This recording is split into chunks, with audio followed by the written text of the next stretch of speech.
Watch out. Hey, I ain't gonna lie, I got a hard stop at 11. I got a flight at 3. You mean 12? No, I'm back an hour. Oh yeah. You got a flight where? What's your flight got to do with you leaving 4 hours early? 4 hours? You need 4 hours to get to the airport. Airport like an hour and 30. Damn. Yeah, bro. Are you at school? Yeah, I'm at school. I'm from Florida. You in Seattle? Where you at? No, I'm in Chicago. Who taking you? Who taking you to the airport? What's your name? Next week. That's crazy. I'm getting an Uber. You no way you get an hour and a half Uber. Yeah, an hour and a half Uber. You about to pay that about to be $80. How much? It's gonna be like $90. I took it before. It'd be like $90. $110. Are you from Chicago, Trey? No, I'm from Flint, Michigan. Hey. Not Dirty Water, Michigan. Okay. Hey, bro. Wait a minute, Trey. Why don't you got nobody taking you to the airport? Because I don't got nobody that's staying down here. Like our spring break started Friday. I'm like one of the last people still on campus. Hey Trey, look me in my eye and tell me you ain't got a pretty bitty that'll take your ass an hour and a half with no problem. Look me in my eye. Go ahead. Tell me that ain't happening. No, they ain't there. Did they? You saying they left? You can send a signal out right now, and I'm pretty sure 5 Chicago Jones will come racing towards you, man. Stop lying. No. I wish I had it that easy. Did I get rides to the air? Well, I didn't need the air. It was you know, it's not 20 minutes from the airport, so that wasn't crazy. Oh, that's not bad. An hour and a half is, but Texas, man, when I was at Baylor. But it's crazy though, bro. Only 90, bro. If I do that in Houston, but that shit damn near $250, bro. You think so? For the airport is 30 minutes away from me in DC. If I do that, it's gonna be $100 just for that. Houston is so big. Like, say if I wanted to go to like Conroe, that's like probably like 40 minutes away from me. Mm-hmm. That's like already $70 if it's traffic. Oh, that's crazy. No, that's what it is. It's traffic for me. That's why it's so expensive. Not expensive. It's just traffic. Crazy. That's I say I'm not gonna lie. Only is that 90 minutes of distance or traffic? No, yeah, it's just traffic. It really would be like 50 if it wasn't no traffic. No funny shit, bro. Only $90 for what Trey about to do. That's a steal. I'm not gonna lie. That's what I'm saying. That's what I'm taking it. That's almost the same as a bus ride. It cost me 48 in Atlanta to get from North Atlanta to the airport. So I mean, them Ubers in Atlanta be crazy. I ain't gonna lie, Chicago sneak one of the most beautiful places ever. No, that's not. That's not even sneak. That's not even sneak. It's the nicest downtown. I just hate their weather when it gets winter because that wind they got. That's disrespectful. That whole Midwest. It's not even like it's not even. I'm not even. I'm cool with the cold because I done lived in Jersey, New York. That wind pick you up and carry you. That wind is that wind is something. You really gotta pull. That wind disrespect. Go outside Chicago out of coat when that wind hits you. That him you up. Bro, our November game. What you doing out here with no coat on? Like it'd be 10 degrees. It'd be 10 degrees. The wind be going crazy. Like, man, them games in the cold be OC. But I mean, it's better for us because we used to it. So, the teams come to us, they don't be used to it. So, man, shout out to you, man. Shout out to college, man. Shout out to college, bro. Because you know what, I do appreciate all the people that were very generous and gave me rides. Let me use their car. Let me crash at their place. What else? What else we had? What else came off the list? Oh, when I needed food, couple dollars in your pocket. No, I didn't need a couple dollars, but I definitely needed food. Definitely needed food.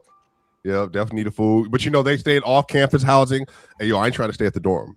You got me? You know what I mean? You slide to one of the little apartments, or hey, somebody got a house with 3 or 4 people living in them type thing. Because when you in your dorm, our dorms were. It was a football suite. But then the first year, it was football suite. Me and my teammates, and the rest of the hall. I'm not even kidding. The rest of the hall was just women, girls.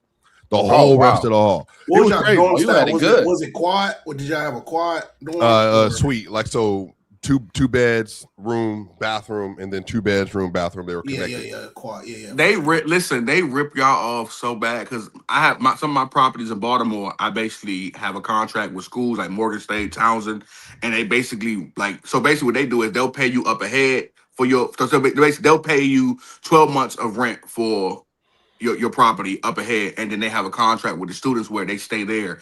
They might pay you $2,500 for your rent for your spot, but it might be a 4-bedroom. They will literally charge y'all like $2,000 a piece for them bedrooms and come up. So they paying me $25, but they charging y'all $8. That should be crazy. They charge crazy prices for a bedroom and shared kitchen, dog. Yeah. Nah, man, bro. I mean, if you can get into the real estate business, it's definitely a business to get into, bro, because there's a lot of money to be made. I hope everybody in the chat that you get to the point where you're financially free enough to be able to do that. But y'all know what this is. This is the press box, y'all. We're here to talk football. We're here to talk about a man's game. We're here to talk about the great American sport of the NFL. And y'all, this is going to be a great episode because there's a lot of business that has hit the waves. I'm not going to lie, y'all. Trey, I missed you, man. Trent, I missed you early. I missed you, Bama. I missed you. This five-man unit we got, I'm not gonna lie, it's not bad. It's not bad. When everybody's able to step in, it is not bad. Trey's here to offset Trent. Early's here to offset Bama, and I'm here to offset everybody. That's just the way the show is kind of works. I ain't gonna lie, man. That boy Trent been getting cooked recently. Lane cook. They've been cooking your ass on early. Will he post a clip? No, he will not post a clip. But you know what I mean? Shout out to my dog, bro. Shout out to my dog. You Bama for getting them clips out about how Trent be biting sometimes. Yeah, Trent definitely getting cooked about the Deion Sanders Pat Trent just gotta realize because I be buying. I be on their side. I be on their side, but you gotta stop trying to discredit the unicorns. It's crazy though, right? They don't get it. But Dreads be on bullshit. Naive, bro. You had it right. But Dreads be on bullshit. You was digging up the right trees with John Elway. They come with the Dreads, Mike. Hard-headed. They don't Trey. A nigga try to debate me on that shit. It's a little dumb nigga try to debate me on that shit in the comments. Friday, nigga. It's so easy to become old headed. They don't know what they saying. They don't know what they talking about.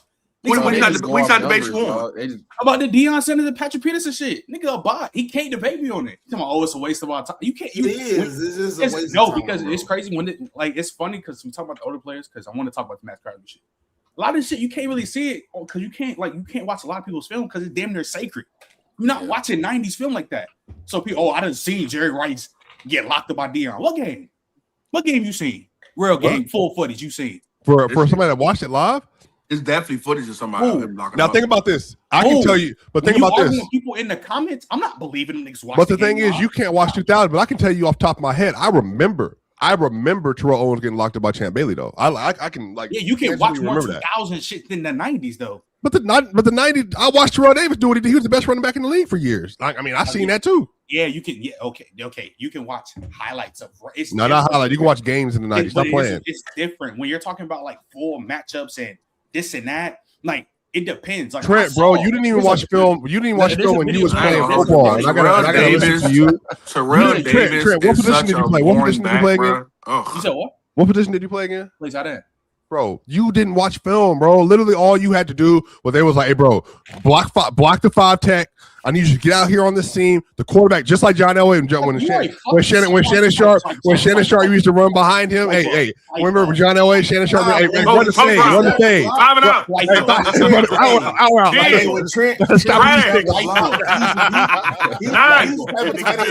Trent used to run motion, post route,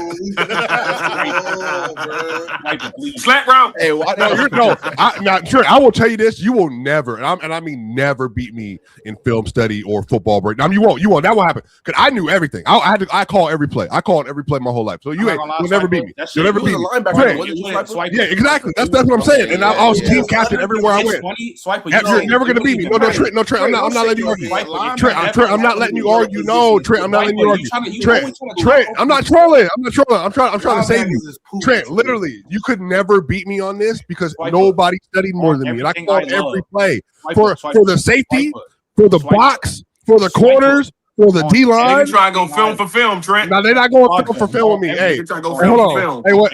Bro, I wish I could do a money spread of film. Everything I love. I wish I could do a money spread of film and debate film. This nigga, we know Swiper can't move sideline to sideline. That's what I'm saying. That's why I know. Trent, you lying. You lying on me. No, I'm saying no, Trent. Trent, listen to me. Trent. I ain't gonna lie. I'm with Trent. Wait, I can tell by your workout video, you stiff as a brick, bro. Wait a minute, Trent. I can tell by your workout video. Trent, hold on, Trent. Wait, but you super stiff in the workout room. Trent, do you think I would have got a hold on, Bama. Wait. Tell me about Trent. Do you think I would have got a workout for NFL teams if I couldn't move side on side at 235 pounds? You might have been a DN. Small DN. 5. You was a small DN. 235? Maybe. Swipe for 240. I mean, Michael Parsons 240. Think about what you're saying. Think about what you're saying. Hold on. Number one. Niggas got early talking. Please stay. You're not even in this conversation. I never got hurt. I just couldn't play in the league. I just wasn't that good. I got swipe. Nigga, swipe. If I went to your school, I never got hurt. I've been one of the highest recruits to ever come to Baylor. So I don't know what that means. I don't know what that means. Swipe, but if me and you ever had to line up, Trent, you would get walked, dog. Walk. Trent, you would get walked. Oh, no. Time out. What you mean niggas got early talking? What does niggas got early talking mean? What you trying to say? Not only, Trent, I need you to understand, Trent. I need you to understand. These niggas have the I wish my career went a certain way off. My career is actually successful. I do what I'm supposed to do. I don't Wait, who are we talking about? Hey, Trent. We're talking about football. Hey, Trent. Only football. What are you saying? I'm on your side with this one, Trent. If you let a nigga that wears number 94 lock you up, you might as well do this. Who wore number 94? Jersey off, take your helmet off. Trent, but how about this, Trent? Never let Bama speak on my athletic career ever. That's what I'm telling you, Trent. I'm telling you, you were a very good player. What position you play, Swiper? Bro, I was an inside linebacker and a wheel linebacker. Like, so you think you could have covered Trent and linebacker? Nickel, dime, base. I'm on the field for a reason. Like, for a reason. So you could have covered Trent one-on-one. All it would take is just one of these right here. Bama. Nigga said one dab. One little head nod. Trent, Trent with a Larry Bird. Hey, Trent with a Chad Johnson, Larry Bird. Hey, Trent, by running the post route. I'm not trolling with you. I'm not trolling with you. Hold on, early. You got it real quick. This nigga needs gone. No. Listen, Trent, I need you to understand. I was literally coming out of high school, the fastest sideline linebacker in the class. Period. That was like literally what I did. I was 190. You got to think about it. I was 190 playing. I was 190 playing in 2007. That's when I got done. Crazy. That's what I'm saying. I was 190. So obviously, if I was that good, that clearly means it was speed reliant. So what I'm telling you is, Trent, I'm cool with you. Trent, matter of fact, I like arguing with Trent. Matter of fact, you argue Trent. Trent don't argue though. Cause me and Trent are at least peers to a degree. Bama was sitting at home eating cereal, doing nothing. And then he went to a community college and was playing backup fullback. I don't want to talk to Bama about nobody playing nothing. Bama was playing scout team for 4 years. 4 years. And every time I like this, I would have knocked you out. We would have gotten the eye. We would have gotten the eye and right in the eye. And we would have went head to head. I didn't run. I only went around 40 freshman year. That was my freshman year. I ran like a 4.7 freshman year. So. Man, he wasn't running no 4.7. No, that was hand time 4.7. Bro, shout out to you though. But Trent, you didn't need to be super fast though. You was big. You was just tall. You was big and you was athletic. Hey Trent, how much you weigh? How much you weigh when you was in college? I was like 225, 230. But he was a baby though. That's what I'm saying. Trent, if you would have got a chance to put some man body stuff, you were 6'4", 225. I'm not 6'4", I'm 6'3". I would have 6'3". Yeah, are you a real 6'3" or a Ron 6'3"? That's the question. Nah, he a real 6'3". I've seen him in person. Ron 6'3" is. Question. Trent Tower. Ron be lying by his height. No, you can tell. Trent tall. This is what happened. Ron, every time you talk to him, he'll say he's 6'4", but then me and him stand next to each other, Trent, and we're like this. I know I'm not 6'2". Ron look like he's 6'3". I am an actual 6'1". though. I think the difference is Ron is like he's 6'3", but I'm an actual 6'1". So every time he lied, Trent, he was like, I'm 6'4". I'm like, Ron, let's go back to back. We literally went back to back. There was this much. You are 5'5". Get out of these talks. Not let nobody get away with an inch. Come on, get out of these talks, Emma. Speaking of Ron, shout out to Top Left. I watched you last week, brother. Hey, Top Left, you gotta make your open threes, man. I ain't gonna lie to you, Top Left. You was missing like shit. Lonnie Walker was carrying y'all. Top Left. Top Left, Lonnie Walker was carrying on. Shout out to Top Left. What am I missing? What am I missing? What about Shaq, man? Shaq was, he could not hit a three to save his motherfucking life. Oh. Boy, Lonnie Walker was carrying him, man. I ain't gonna lie to you. Everybody, by the way, Early, how tall are you? I'm 5'9". I'm not tall. Oh, okay, Early. Well, Early, you are not the shortest up here. So I'm just saying, that's an accomplishment. That's an accomplishment. It wasn't Lonnie. It was athletic than you. What's my man name that played for the Knicks for a long time? Do you hear that, Trey? Trey, he can't even sit in his chair and he's talking about. I gotta see Bama move because Bama be talking like he'll really come. That's what I'm saying, bro. I gotta see Bama. Who's French cousin play for the Knicks? That's what I'm saying. Bama, he's 5'5", 250. Think about that. You talking about right now? After I had knee shirt swiper. listen here, that stiff ass neck, them big ass thighs you got, bro. Like, bro, you wouldn't be able to see me, bro. But the thing is, bro, like you do. But you know what? The height thing, we be funny, but the height thing is one of the reasons why I stopped doing ball. It don't mean nothing. That nigga swipe and play linebacker, the most underdeveloped position in football. That underdeveloped. Think about what he just said. Think about what he just said. He just said underdeveloped. He just said underdeveloped. Liability.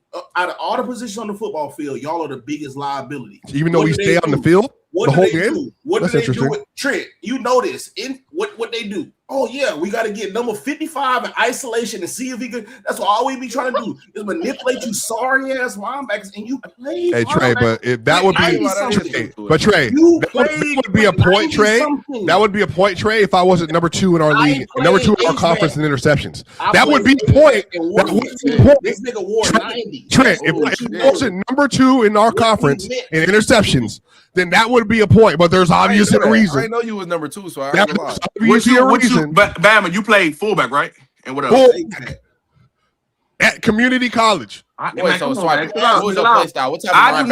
I don't feel like no Bama crash out today, bro. Stop saying community college. Bama, I'm just playing with you. Please, bro. Get this shit going, bro. Please. Please, bro. Because I'm not gonna lie. I want to talk to y'all about this because this matters a lot. But first off, y'all know what time it is. Hey, Splash Sports.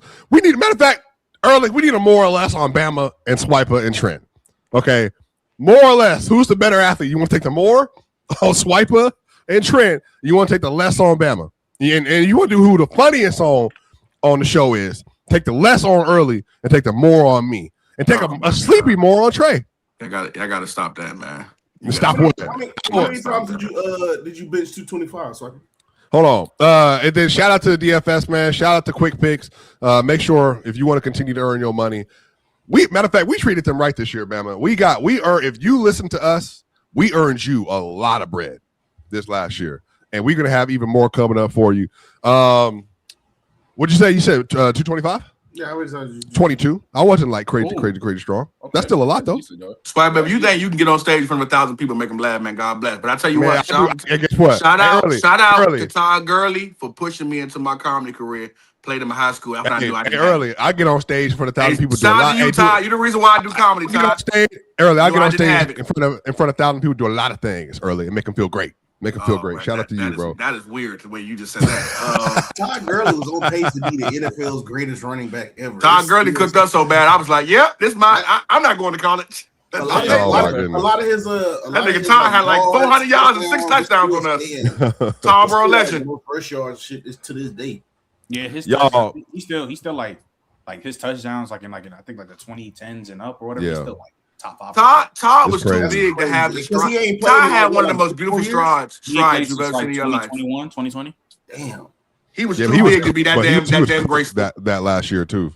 Yeah, that arthritis, bro, that shit is crazy. The fact that niggas don't even realize too, Todd was like a speed back in NFL. When Todd was in college and high school, he was running niggas over. He was looking for contact. I just saw him on the podcast. He ain't number like 28 too. Yeah, he's like 29. That nigga, boy. Yeah, it's crazy, bro. Like, but how much of that money did he get, Trent? Because he got that $60 million contract. He got the bag. That's like he said.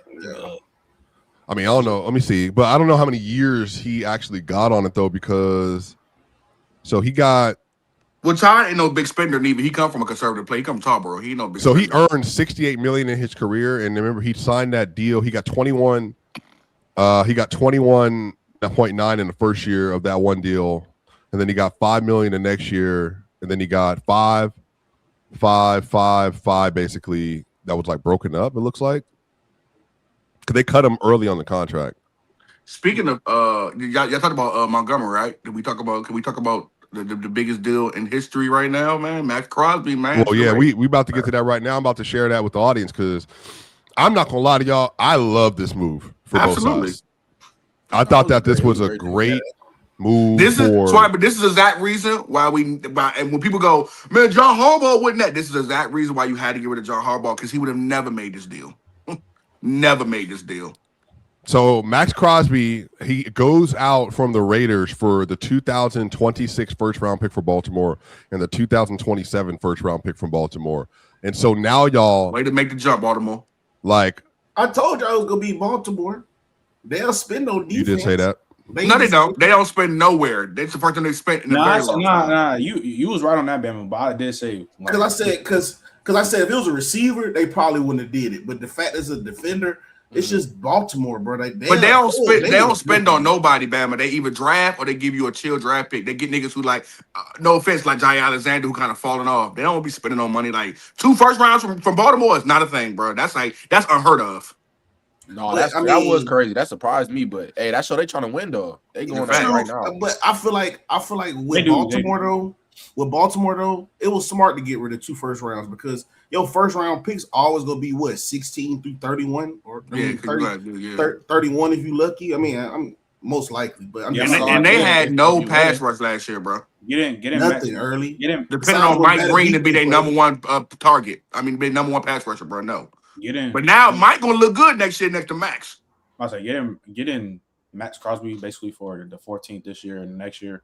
There's nobody you're gonna get this year that's gonna be as valuable as Maxx Crosby. So I'm not tripping about the trade. Like I've been talking about the receivers. You can go second, third round, get a receiver. I ain't gonna lie. Get in Maxx Crosby, get in the top 5 edge rusher, locked in the game. The Ravens. That's something different. Trent, and then just from what I've been hearing too, Peter Woods might fall to that second round, so you still might be able to get him, which I don't know how he's falling that far. Peter Woods, but you know, Baltimore they about to do the same. They always do. They gonna get Stephon, they're gonna get Mike, or they gonna go get Tyreek Evans, man. Tyreek Hill. I hope they get Stephon. I think that'd be. I wouldn't be mad if they got Mike Evans though. Like I really wouldn't be mad. Would you rather them have Mike or Stephon? Mike. I look at say Mike. I said on my pod, I said Mike was the best out of the old receivers that's left, but my pod thought that Stephon Diggs was better than I think Stephon is still better than him, but I just for the style and fit. Yeah, I think you go with Mike. Now, but I was saying I like Mike next to Zay Flowers. Yeah, they already got that slot with Zay. So I'd rather a big target that Lamar ain't got to be the most accurate to. He can just throw that motherfucker to him. He gonna go get that bitch. Like I said, man, I don't know, man. I think Mike Evans. But if they can sneak Tyreek Hill and just let him sit for a year. I don't like Mike just because, bro, he one of them talents where he's not gonna fall off, bro. He just gonna keep getting injured, bro. Like, and I just feel like the injury starting to pile up towards the end of his career, bro. Like Mike Evans, like how he plays, like I just feel like he ain't go. It ain't just gonna be like one day we wake up and like, oh, bro, he can't get off the press or something like that. I ain't gonna lie, Obama. I do believe that at times Baker Mayfield was throwing hospital balls, and Baker Mayfield was like he was abusing. Well, yeah, that's true. I think the targets come down, and I think he won't have to be 100 targets a season. Like he'll be 80 targets. Mike was always an injury-prone receiver, though, so you can't put that all on Baker Mayfield. Like, he always been having a whole bunch of injuries. Like, but he was an Iron Man though for years because that nigga, he was an Iron Man for years. This is the first time this is his first 9,000-yard season, so that just shows how dependable he's been over the years. I just like Mike as a number one target, or just I like Mike when it comes to like just who you. Because again, I don't think Lamar. I think Lamar's accurate. But I think his accuracy is like his context to it. I don't think he's like a dot you up type of quarterback, honestly. But I do believe that Lamar Jackson can get into Mike Evans. Again, I don't like him with a Stephon Diggs because those are quarterbacks. Those are receivers I feel like that you have to be like in a system with. Because, Lamar ain't the greatest when it comes to receivers who are like great route runners because those are like 3-step drop receivers, man. I like him better with Mike where he can run around and then throw it up to Mike and Mike will get that thing. Mm-hmm. So right now, the weird things are looking, and because of the draft, the Raiders now have the number 1 overall. They have the number 14 overall. They have the number 36 overall in this draft, and the number 67. So in the first 3 rounds, those are their picks. And then obviously they go into the 4th at 102. And they got a first next year as well. So Mendoza, Tyson, the receiver from Arizona State, at 14. Will probably be because he should be there. So you got Mendoza and a young weapon. And then I guess you go. Well, Jordan Tyson's look like he's I'm looking at Tankathon. Jordan Tyson's projected to 21 with the Steelers, and then they're projected to get Vega, the offensive lineman from Penn State for the Raiders right now to shore up that offensive line. Ravens, if you listening, Ravens, don't stop here. Go get Trey Henderson too. two white boys in the book and call them the Jim Crow. Get it, Jim Crow, Raven. I ain't gonna lie. Raiders might be nasty, bro. They got a whole bunch of money now. They could go into free agency and spend like. It's a good trade on both sides, bro. If I'm the Ravens, I'm getting Trey Henderson too. Fuck it, we gonna show up this D line for sure. Hey, what if the Raiders go ahead and pick up a high contract player like for some picks? Like, what if they picked up like a Tua and got some picks? Let me know. That would be so bad, bro. That would be so bad, bro. Think about it. They because look, the Raiders are not going to be able to turn around they team like that. They pick up a high contract player, get some more picks, pay him off, and then cut Tua in the next year or two. Let Mendoza sit for like 6 games. He comes in halfway through the season and plays. Like, I don't think that's a bad idea. I ain't gonna lie, Mendoza because he's 22, 23. I think he got to start right away type of quarterback. You gonna throw Mendoza out there with the dogs week 1? You got to. You gonna have to. And I'm not wasting no bread on Tua.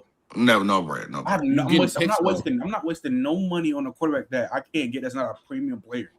I ain't gonna lie though. I'm gonna keep real. Reason why you start Mendoza, he got the Cal background, very intelligent, and he played all 4 years of college. I think just for mentally, he'll be able to handle it, bro. You get him out there, get used to the team early, start to build the teams around him so he get acclimated. That way, by the time everything come together, he damn near like a veteran in the mind. You know what I mean? The only way I'm not starting Mendoza is if Tom Brady himself wants to come off that Raiders ownership and play a year. Yeah, maybe. Yeah. Hey Tom, if you want to play an extra year, then all right, cool. But that'd be the only nigga I'm not starting. Mendoza got to start right away, bro. Yeah, I'll be playing, bro. I'm trying to tell you that hell would be talking to him like the Green Goblin, bro. Like really be talking to him, bro. Like he probably get the sweat tonight. He be here. Shut up. Come on, Tom. That one shocked me though. I'm surprised. Given where the Ravens roster is right now, to maybe try to lean this, wrap that part of the conversation up. They have like name brand value, but they're losing their starting center. Their offensive line is going to be rather iffy. Their receiving core isn't great. Their DB room has names, but we know their DB room wasn't up to snuff for most of last year, and the year before that, it was obviously really good in 23.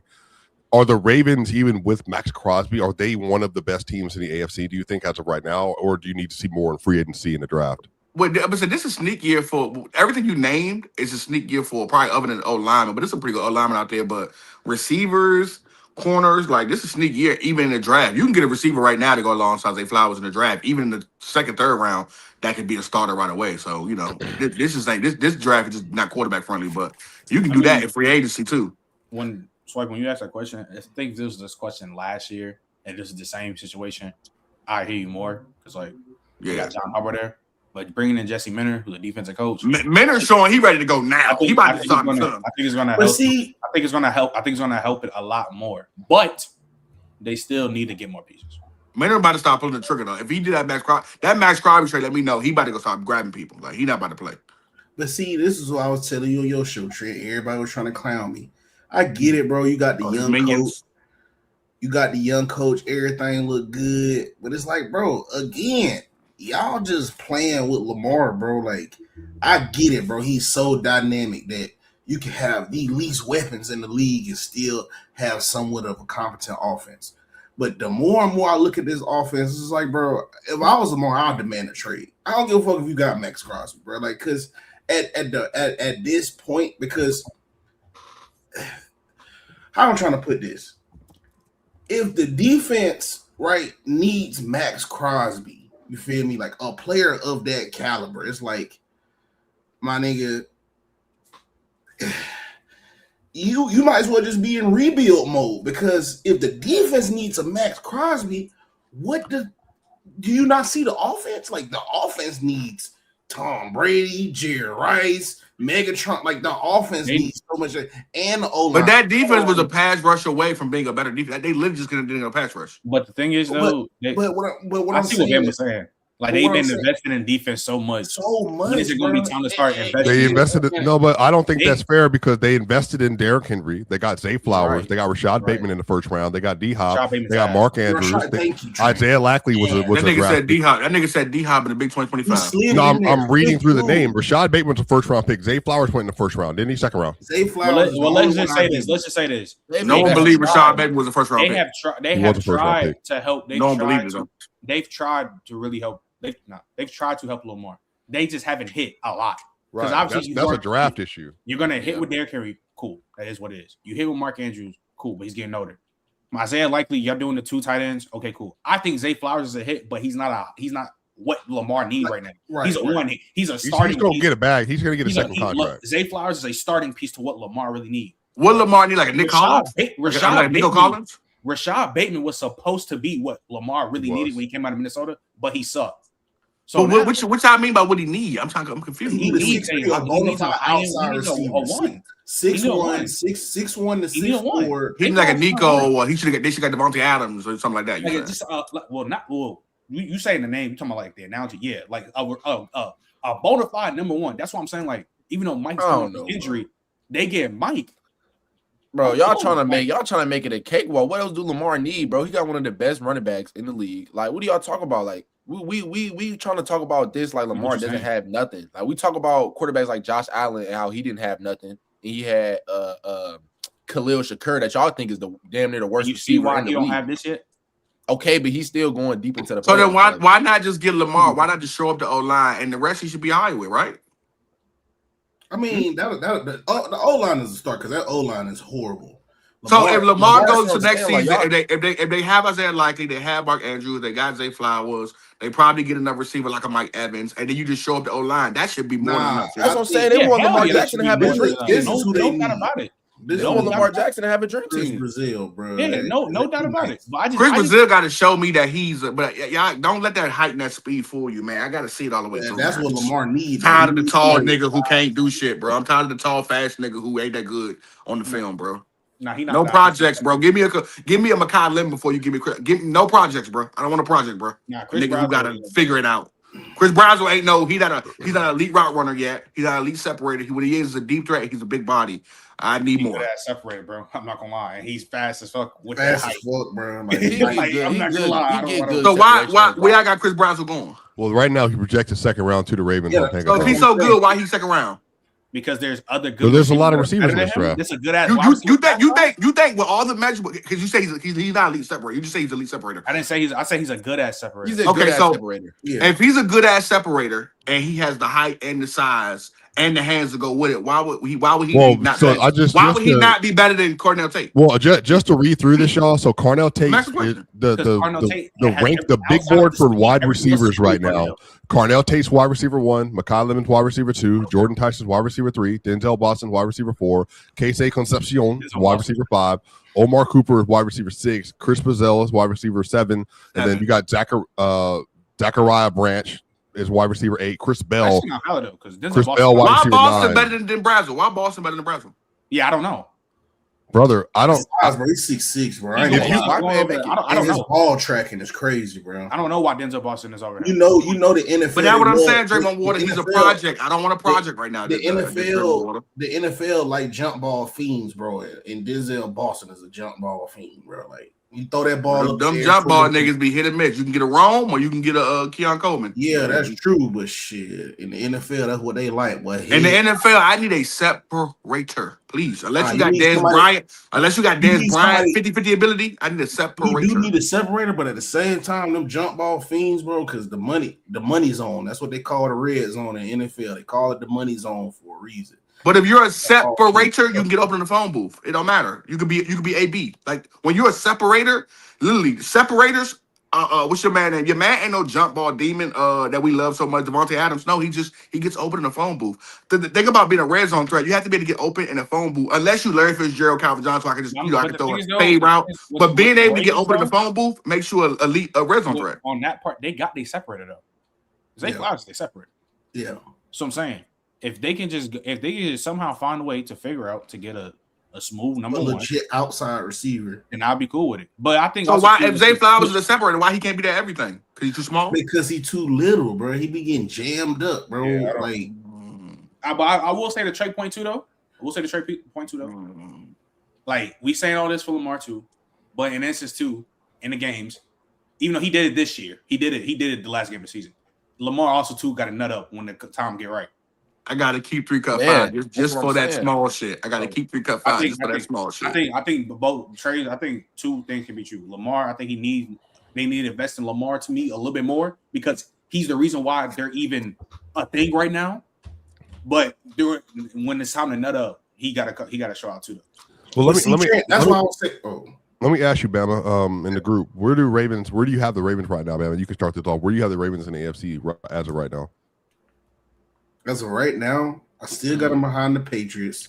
Still got them behind the Bills. Yeah, I guess. I'll probably put them right there.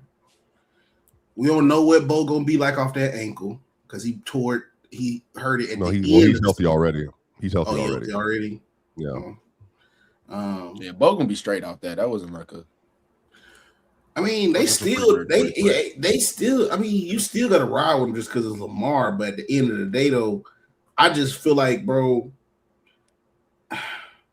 people gonna say it's nasty, but I think Lamar just needed more of an offensive mind, bro. Because what Early is talking about, like, it's like, and Trent talking about, it's like the little nitpicks, right? Like the little refined parts of Lamar's game. And I felt like if he had more of an offensive-minded coach, that would have helped a little bit more with his development with that. Because even though we love Patrick Mahomes, that he just be throwing it off over the field on instinct. You see what I'm saying? Until Andy Reid started working with him, learned how to read defenses, and then he became one of the best. Hey, Bama Swiper, post that super chat real quick.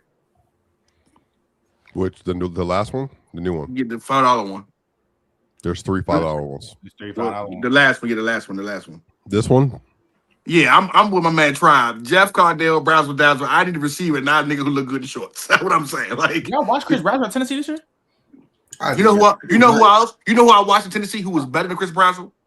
My boy that played for y'all, Jalen Hyatt, and it didn't pan out the way you thought it would. I'm not gonna lie, comparing Jalen Hyatt and Chris Brownsville, that's different, bro. Crazy. That's okay different. because it's height, right?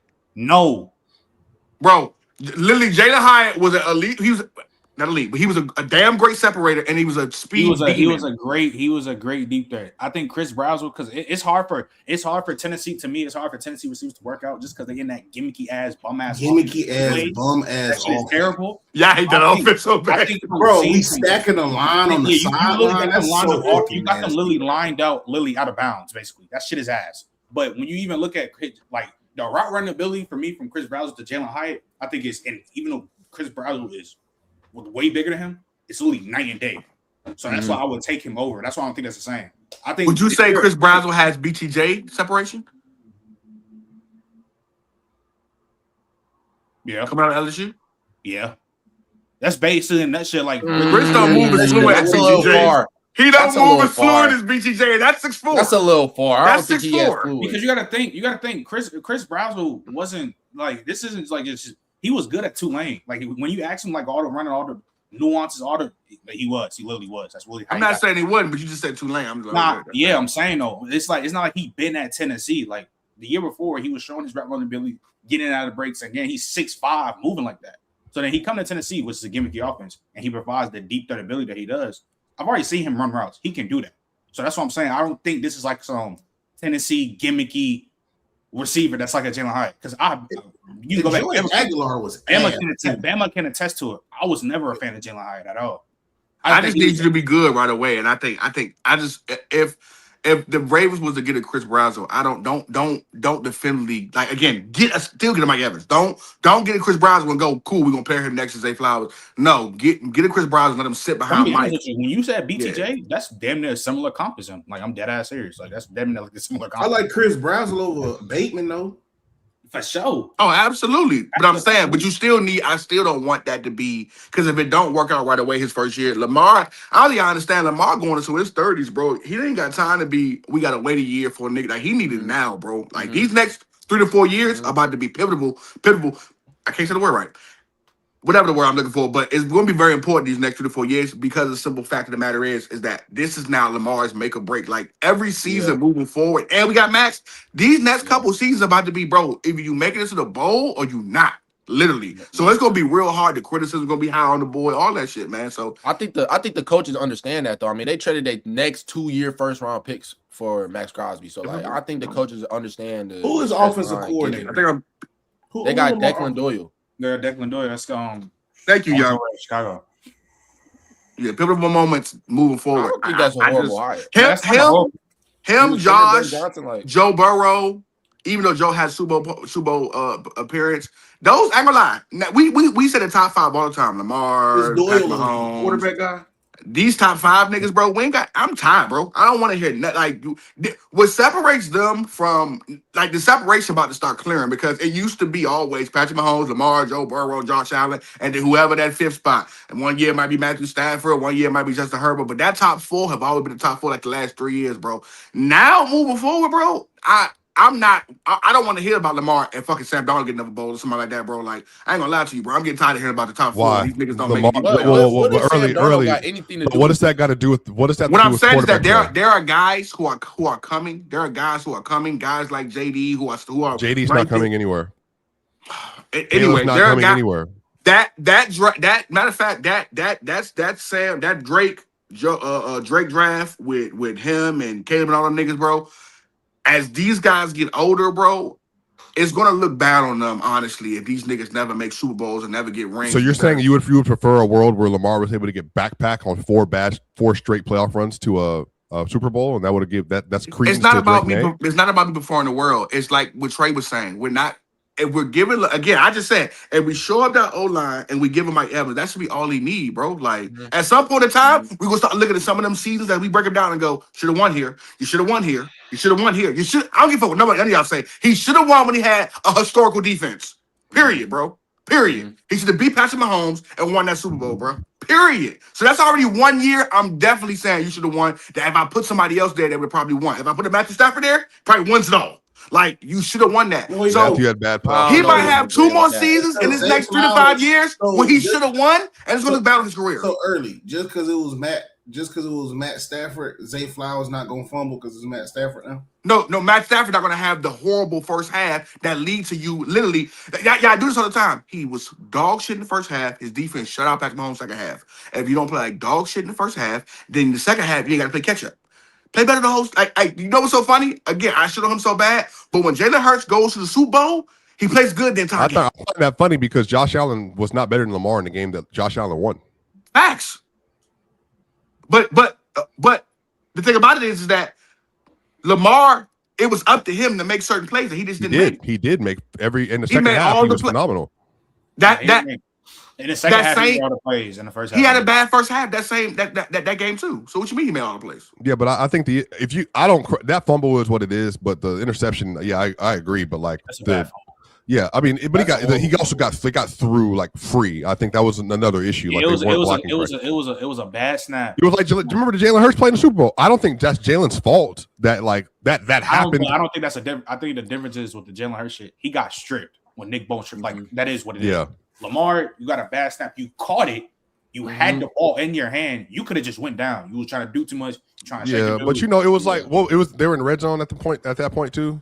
No, it was like they were getting to the red zone. Yeah, that's right. They were getting into the red zone. To it, but nah. Yeah. That's why Patrick Mahomes separates so much because like literally, bro, even like NBA like it's so many guys who make plays that you can just tell like, oh, you really like you're very intelligent. Fair, though. That's not you're fair. Very intelligent in ball, bro. I've seen there are certain players, even in basketball, that might be falling out of bounds, but to call the timeout real quick, you're like, damn, that's such a smarty play. A nigga like Patrick Mahomes be knowing. Patrick Mahomes almost never, if he get a bad snap, he'll probably throw it, but he never gets like, almost never. I mean, I'm sure he's got the I was gonna say, but he don't be getting intentional. He don't be getting intentional grounders like that, bro. That shit is like. Last time I saw Patrick Mahomes in the playoffs, you got Andy Reid though.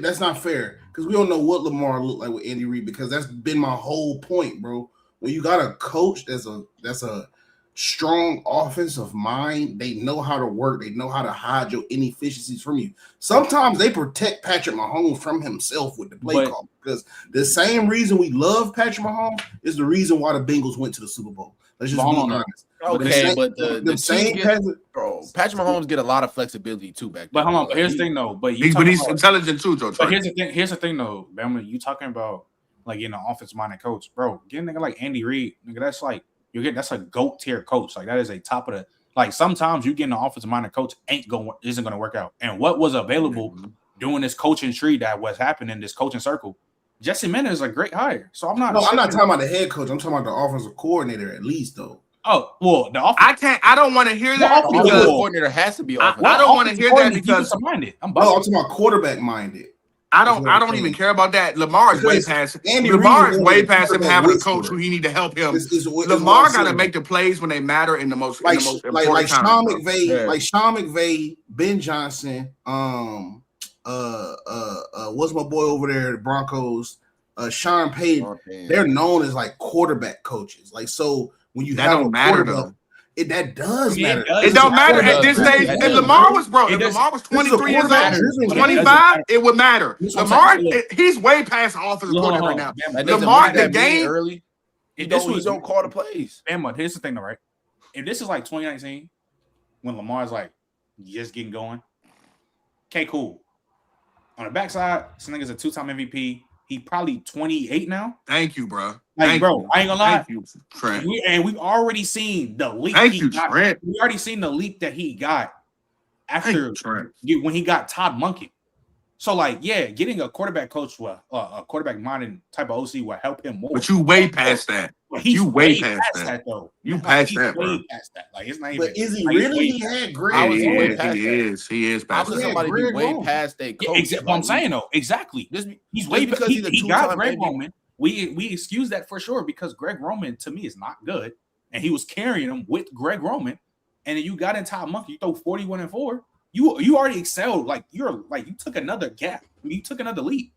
Now, bro, it's just like we gotta pick it up. It is what it is. I still think that they need to help Lamar, but like I said, on the backside, like on the flip side, bro, he has to perform in these high level situations. Like that's the thing. We not. Let's be real, Trent. Let's be real.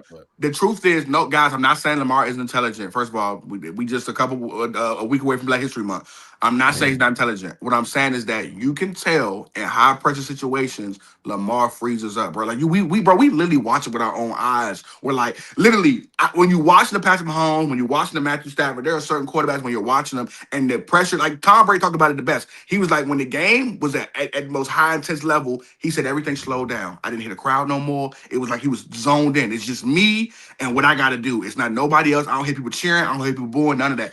He has to literally, the game has to be slowed down for him to where he can make plays when it matters because that's what separates him. And I ain't gonna lie, if Lamar goes to be, the conversation I've had with my people, my part is that what we don't talk about neither is like when that athleticism goes away and Lamar turns 30. See, we talk this shit about Josh Allen, but when Josh Allen gets 35, he can just be Big Ben. He can still be Big Ben. I think we are completely. I don't think Lamar can be at 34, 35. I don't think Lamar Jackson has been a better passer. Wait, I don't. But this is dumb to me. Lamar's been a better passer than Josh the last 2 regular seasons. That's objectively true. And then also he's been one of the best. He's also had better help around him too. No, he had. Yeah, how has he not had it? Please, how has he not? I think the issue is with this nonsense that we do with Lamar because Josh was mid most of last year. Okay, I watched him play every game. But again, we also have to be fair. You talk for 10 minutes. It's my turn. Josh was legitimately mid. I watched every game that he played this last year. Every single one. He was really good at spots. But I also watched the Dolphins game, Trent. I also watched the Cleveland game, Trent. I also watched the Jets game, Trent. And he was bad to mid in multiple games. I also watched the Patriots game when he threw the ball across the middle of the field for an interception. So this idea that Josh always or more than Lamar meets the standard in their career, it's just not true. Who's better in the playoffs? I've seen Josh fall apart in the playoff. I've also seen Lamar fall apart in the playoff. But Lamar has also been one up. And again, have you seen Josh rise in the playoffs? Have you seen Lamar rise in the playoffs? Yes, I've seen both. Hold on. The Texans game this year. The Texans game this year. The Texans game that they had a couple years ago, 2 years ago. The Falcons game from this year. I'm glad people are bringing this up. I watched him all season, Trent, I just gave you 7. What are we talking about? We talking about Lamar? I just gave you 7 games, Trent, this year. We're talking about Lamar, Josh Allen. 7 this year. You talking about Josh Allen? He went 11-5 with the same schedule Drake May went to the Super Bowl with. But again, when he got his claim to fame, he had the weakest schedule in the league. But again, we know for a fact. Here's the thing we've never seen. We've seen Josh Allen battle it out with Patrick Mahomes. Your nigga Lamar folds. Like He sees Patrick Mahomes. So he did not play C.J. Stroud in the playoffs? No, I will say C.J. Stroud. Hey, bro, stop it, bro. Stop it. Can't say name. This is a good question. Why is Josh Allen always the excuse to use for Lamar, though? Like, why, though? He brought up Josh. Because them right now in our era, bro, because Patrick Mahomes, he's just above them niggas. That's the Peyton and the Tom in our era right now, bro. Like, them niggas their names will go on in infamy with each other. As they literally, bro, they'll probably retire around the same time, all that, bro. That's Larry Bird, Magic Johnson, bro. Like, them niggas are neck and neck, bro. Them niggas are neck and neck. That's sure. I ain't gonna lie. If one of them niggas went to the NFC, bro, it'll literally be we be looking for them dudes. I will say though, like even though Swiper, there was a lot of mid games from Josh Allen this year. This year from Lamar. No, but it wasn't a great Lamar year. I'm not against that after the injury, especially. Team was horrible. But his team was horrible. But the energy wasn't there. Like he was hurt. Like it was a whole bunch of stuff going on. But are we giving Lamar? Are we swapping out Mark Andrews or Isaiah Lockley for Kevin Knox and Kincaid? Are we swapping out Zay Flowers? Bro, I hate. Are we swapping out? I hate come on, bro. Do that. I'm with you in this point. Really it's really bad, bro. I'm with you because Shakira. Because guess what? His offensive line. But he ain't Zay Flowers. And y'all don't like Zay Flowers. Hold on. They don't like Zay Flowers. They don't like Zay Flowers, but Shakira ain't that bad. Trent, that's not why they lost this year. Let's get one thing clear. Even though the Ravens situation not that good, neither is the motherfucking Bills. Like at all. Like the Bills, that shit is James Cook, Josh Allen, and hold on. Like that's it. Lamar Jackson. I hate Lamar. Bro, please. Okay, then take Kincaid and let me get my answers. Take Kincaid and let me get my answers. Early, stop dominating the mic early. What I hate about what y'all do is that you will give these contexts away for these certain players and all this other stuff. The problem is that like both situations for men. But I want to remind people because Trent, there was healthy Lamar, injured Lamar, healthy Lamar. They were getting beat because of their defense. The offense was flying through the world. They were dominating as an offense. The defense was garbage. So what actually happened is Lamar was clutch. Like, for instance, when they were up 16 versus the Buffalo Bills, that wasn't Lamar's fault. Lamar made an incredible play on 3rd and 9 where he had to run 20 yards behind the line of scrimmage to go run for a first down. Derrick Henry sold. Yep. He sold. Yep. John Harbaugh sold. He was excellent in that game. Phenomenal in that game. So what I'm saying is like there was healthy Lamar. Lamar got hurt, and then he was mid-rest of the year. And then the last playoff game they had at the end of the year versus the Steelers, Lamar was hooping. So, like, this idea that he's are we doing a Lamar defense? Because if we talking about defense over the last 5 years, bro, Lamar's had a way better defense than Josh Allen has ever had. What do you mean ever had? Josh had multiple top 10 defenses. Can I go back again? I don't know if you watched football 3 years ago, but that 2023 was historical. I just keep that 1 year. They were historical. That 1 year, and then the next year they were trash. And then the next year they were trash. Now what? So who do you think as a whole has had better defenses in the last 7 years? Josh had multiple top 10 defenses. That's what I'm saying. We're doing revisionist history. He has. He's had multiple defenses. And by the way, for all the EPA people out here that had good EPAs as well. All the DVOA stuff, they were good DVOA defenses. I'm not saying they're perfect, but neither is this idea that we somehow forget with Lamar. And I don't even care about this Lamar thing anymore. It is what it is. He got to win.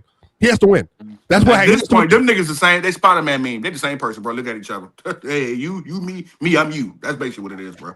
Let's just one of them got a better the Ravens defense. One of them niggas just black, and the other nigga date Steinfeld. That's it. The Ravens defense has definitely always been better than the Bills. I don't know. Always. This year is not true. Like or the last year. The only difference between Josh Allen and Lamar at this point is one of them got a wife who was in centers, bro. Because ain't gonna lie to y'all, because look, this is why I say y'all have. This is why I say y'all be like forgetting about that defense. We watched them give up 5 touchdowns in the fourth quarter of Tua when they was up 35. Like we don't watch them had all-time meltdowns against the Bills last year. They was spanking the Bills. And then in the 99th hour, all the DBs just forgot how to play football. But we're not going to say Josh Allen was a demon. That's we'll say the defense wasn't shit, but we won't say Josh Allen made the plays. That's weird. It's just weird. Josh Allen did make the plays. And we're comparing. You're right. Lamar does have 2 MVPs, but if we're comparing Josh Allen and Lamar Jackson, he's been better than Lamar Jackson, bro. At pivotal times, he's been better versus Patrick Mahomes. He's been the last time they played each other, he beat him. Like he's been better. He's just been better than him in the playoffs. Period. Yeah, he's been better than him in the playoffs. That's it. But at this point in time, when you're the top 4, that's all that matters, bro. That's all that matters. Which one of you? Okay, Patrick Mahomes will probably be hurt next year, most of the year. Which one? And let's say they have a bad record, so they say, you know what, Pat? Well, that's not the whole season. Works, though, Which one of you niggas is going to make it? But I'm so glad we're done with that because that's not how football works. Because Sam Darnold it might go to another championship, and he ain't gonna be better than Josh or Lamar.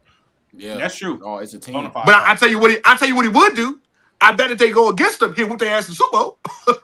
Who? Especially your nigga Lamar Jackson. Oh, if Lamar, hey, listen, if Lamar frees up in the second round, I can't wait to see him in the Super Bowl. This is why.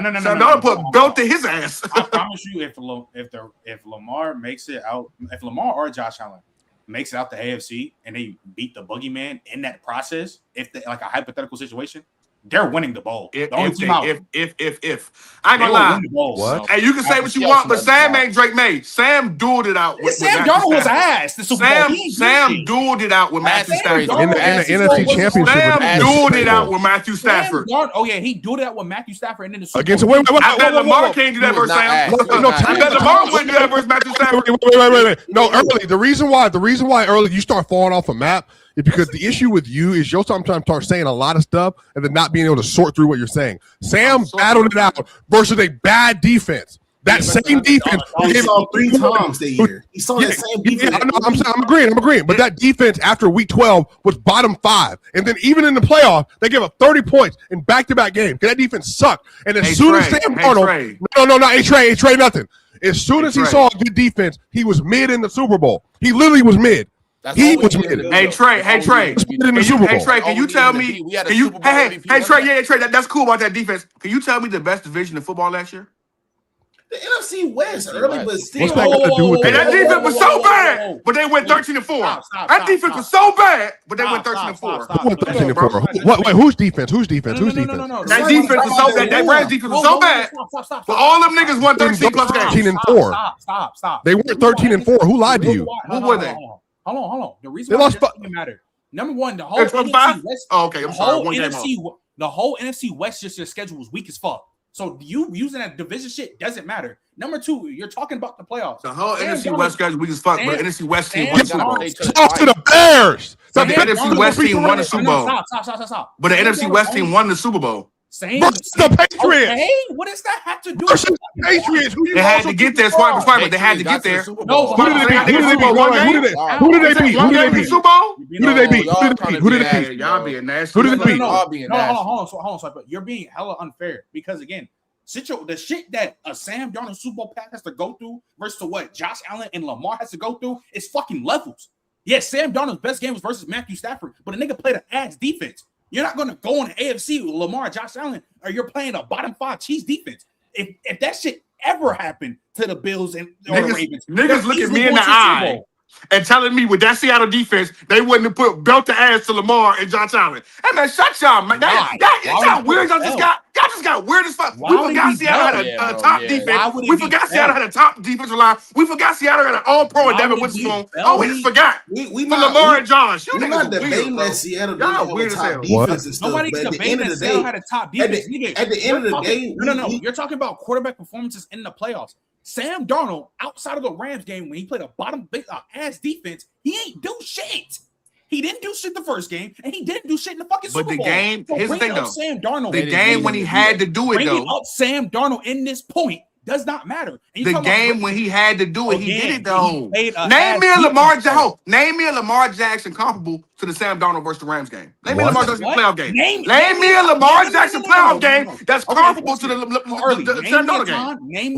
Never happened. Never happened. You're never gonna duel it out with a nigga. You're never gonna duel it out with a nigga and win the game. Never happened. Never happened. Name me a time. Never happened. Josh Allen or Lamar Jackson won against a bottom 5 defense. Name me a time Josh Allen and Lamar Jackson beat Patrick Mahomes. When did that happen? Yeah, when did that go? Answer the question, nigga. You said what defense? Time? If we're talking about when we're talking about playoff performances, when is Lamar and Josh Allen going against bottom 5 defenses that didn't hoop?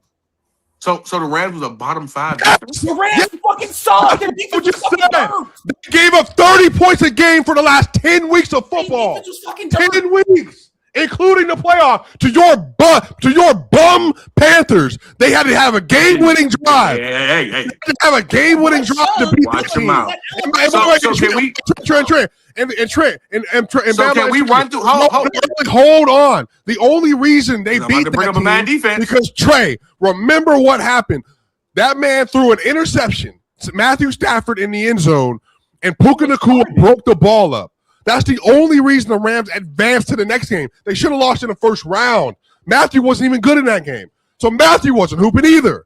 That's the issue. So you telling me bad defense for 10 straight weeks, and nobody ever caught that. It never got brought up except on this show. Because we're the only ones having an honest conversation about what happened with the Rams. So when you bring up Lamar Jackson, do y'all not bring up the Chargers game and how he beat the Chargers? Do y'all not bring that game up? I didn't. Bama just brought that up. So that wasn't a terrible defense he played against. No. Name the. Name the good team. Lamar Jackson has how many playoff wins? How many playoff wins does Lamar Jackson have? I don't know. Like 3 or 4. I don't know. Name the good team he played when he actually won against a good team in the playoffs. Why are the Texans not good? I don't understand why the Texans not good. The Texans defense isn't good 2 years ago. In 2023, the Texans were a top 5 defense in the league. Damn, a top 10 defense in the league. Smoked them. Hey, do me a favor. Who was CJ Stroud in 2023? Offenses or bottom. What do you mean? What are you talking about? What do you mean? Who was CJ Stroud in fucking 2020? The best version of himself. Oh yeah, that was his rookie year. What about when Josh Allen didn't ball against the Bengals defense when they played the Bengals in the playoffs? I agree. I don't know. You tell me. He should have played better. But the Bills defense wasn't good too. Lamar Jackson lost to last year. The Bengals defense in 2022 was not nigga. They were. So we like that Bills defense last year, even before last. You said what? We like that Bills defense that Lamar Jackson destroyed. He didn't lose. That same Lamar Jackson who destroyed that team. They destroyed the team versus regular season in the playoffs. It wasn't a bad defense though. They were not a bad defense. They literally destroyed them in the regular season. That same defense. When you look the Rams secondary that's getting fried by Bryce Young, look like he's back at Alabama. What are you talking about, bro? You know why? Don't do the Bryce shit because Bryce also dominated the number 1 defense. Bryce is an inconsistent quarterback right now. It don't matter, but he still dominated the number 1 defense in the Falcons. So we can't act like Bryce ain't never cooked a good defense. So what's that got to do with this conversation? He keeps bringing up Bryce. What I'm saying is that the Rams, Lamar Jackson haven't cooked a really good defense. So what does that mean? You can say, but Seattle has to go against Jones was frying Seattle didn't just play one team to get there. Seattle did just play one team to get there. They played Mike Jones. Wait, what? Sam Darnold Jones fried the Rams. Trent. What did Sam Darnold do? Playing good last year. What did Sam Darnold do in the opening round of the playoffs? What did he do? Less than 200 yards in that game. Yeah, Kenneth Walker carry. Yeah, he carried. Okay, so what are you talking about? But again, when he had to be great, he was great. That's the bad defense. We agree. See, this got off track. I'm not saying to you is that no one's saying that Sam Darnold is better than Lamar. If he wants another Super Bowl, why is he not? What's everything you were saying? No, what I'm saying to y'all is this: when it comes to playoff performances, even a nigga like Sam Darnold was able to slide in and get him a bowl and have a good slide in and give him a bowl. Sliding out of a bowl. It's going to be easier for NFC quarterbacks to slide in and get a ring compared to the AFC. That's why. All of the top quarterbacks. Why? All of the top quarterbacks and the better teams are in the teams in the AFC. Was that this year? Was it this year? Yes. Was it this year? So the top quarterbacks played this year in the playoffs. Why? It's not just the quarterback. What are you talking about? Why are you using 1 year? Drake May. But no, because even when they went into the playoffs, you niggas let him push you in the box. Spoke on Josh clean through this shit. Lamar in the AFC, the better teams, the Broncos were a better football team from defense and offense. That was the issue. Because since we doing games, because remember what you said about Bryce Young, the same Broncos team that got their ass was getting built the ass by Jackson Dart in the Giants, right? But who? Jackson Dart in the Giants in the early part of the season, bro. What in the early part of the season? What does it matter? And it's crazy. What do you mean? What does it matter? And it's crazy. They made like a 28 fourth quarter comeback or some shit. The same team that got walked by the Jaguars. I'm just saying. The Jaguars also lost. So early. The reason why you're so bad at this sometimes is I'm not mad at anything. Your points aren't even what connecting. You do is when it comes to your Denver Broncos, you're not being truthful about what they doing too. This move to Denver because we're talking about the AFC. The Patriots are a very good team, offense and defense. The Broncos are a very good team, offense and defense. The Texans were a very good team because of an elite defense. Even the Chargers had an elite defense, and their offensive line was decimated. What I'm saying is the AFC ended up being better than the NFC because the Bears didn't have a defense, the Rams didn't have a defense, and then I would literally give you the Texans and the Broncos defense. Both of y'all had bad offenses, Swiper. Both of y'all had bad offenses, Swiper. Let's clarify. Go ahead. The NFC this year was better than the AFC. I don't think in the playoffs it was, though. In the playoffs it was not because the Packers weren't healthy. Talk to him, please. Talk to him, Trent.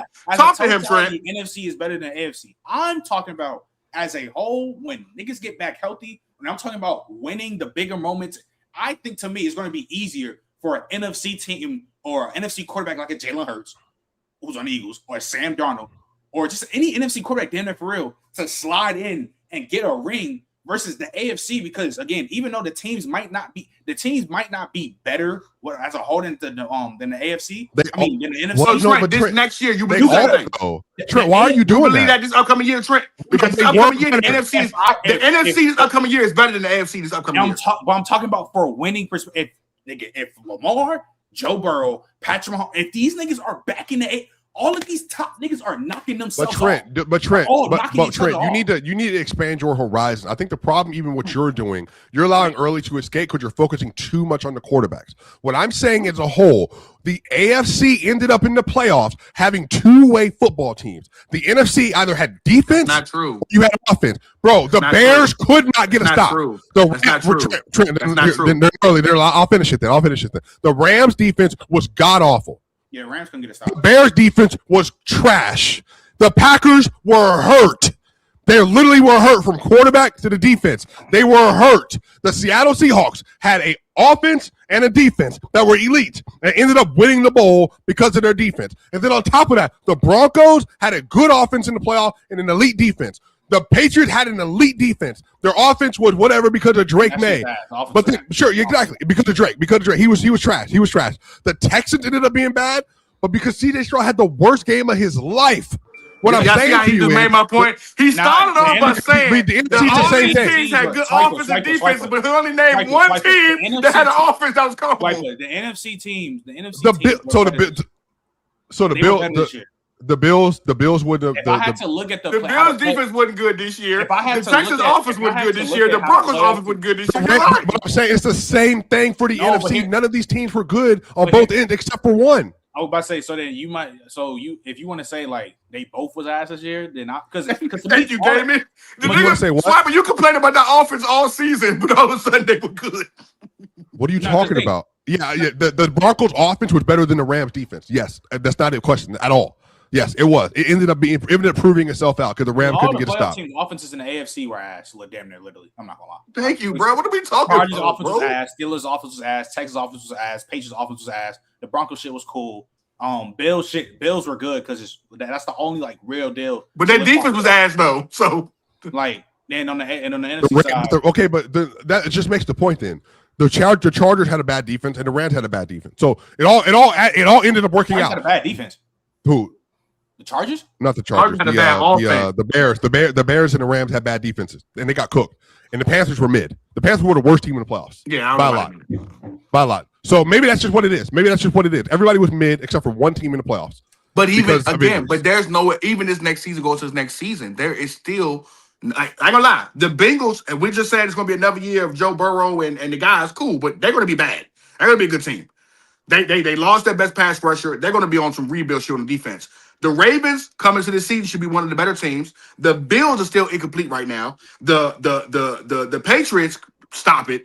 The Broncos could probably be a damn good team this year. The Chiefs gonna be out because you lost your best corner and you ain't got your quarterback. So this next upcoming season, literally you know who the two most contending teams are that Vegas has that are the Super Bowl favorites, literally the Rams and the Seahawks. But the Rams are there because of gas again. This is what I'm trying to tell y'all, bro. Like, we can't just expect the Eagles to be bad again. Why can't we expect the Eagles to be mid again? Shit. Are they gonna have? Saying. You saying shit that they can be? No, I'm not expecting. I'm saying, like, I'm not expecting to get first rounded. I'm not. Come on, man. What you talking about? They run into the Seahawks, they might get first rounded. Yeah, all right, brother. That's not a wait. Why is that crazy? Because that old line will be healthy next year.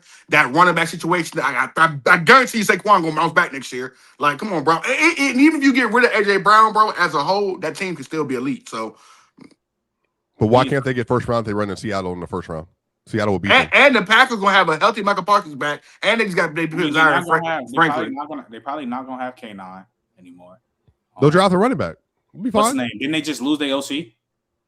Kubiak, yeah, he went to the Ravens.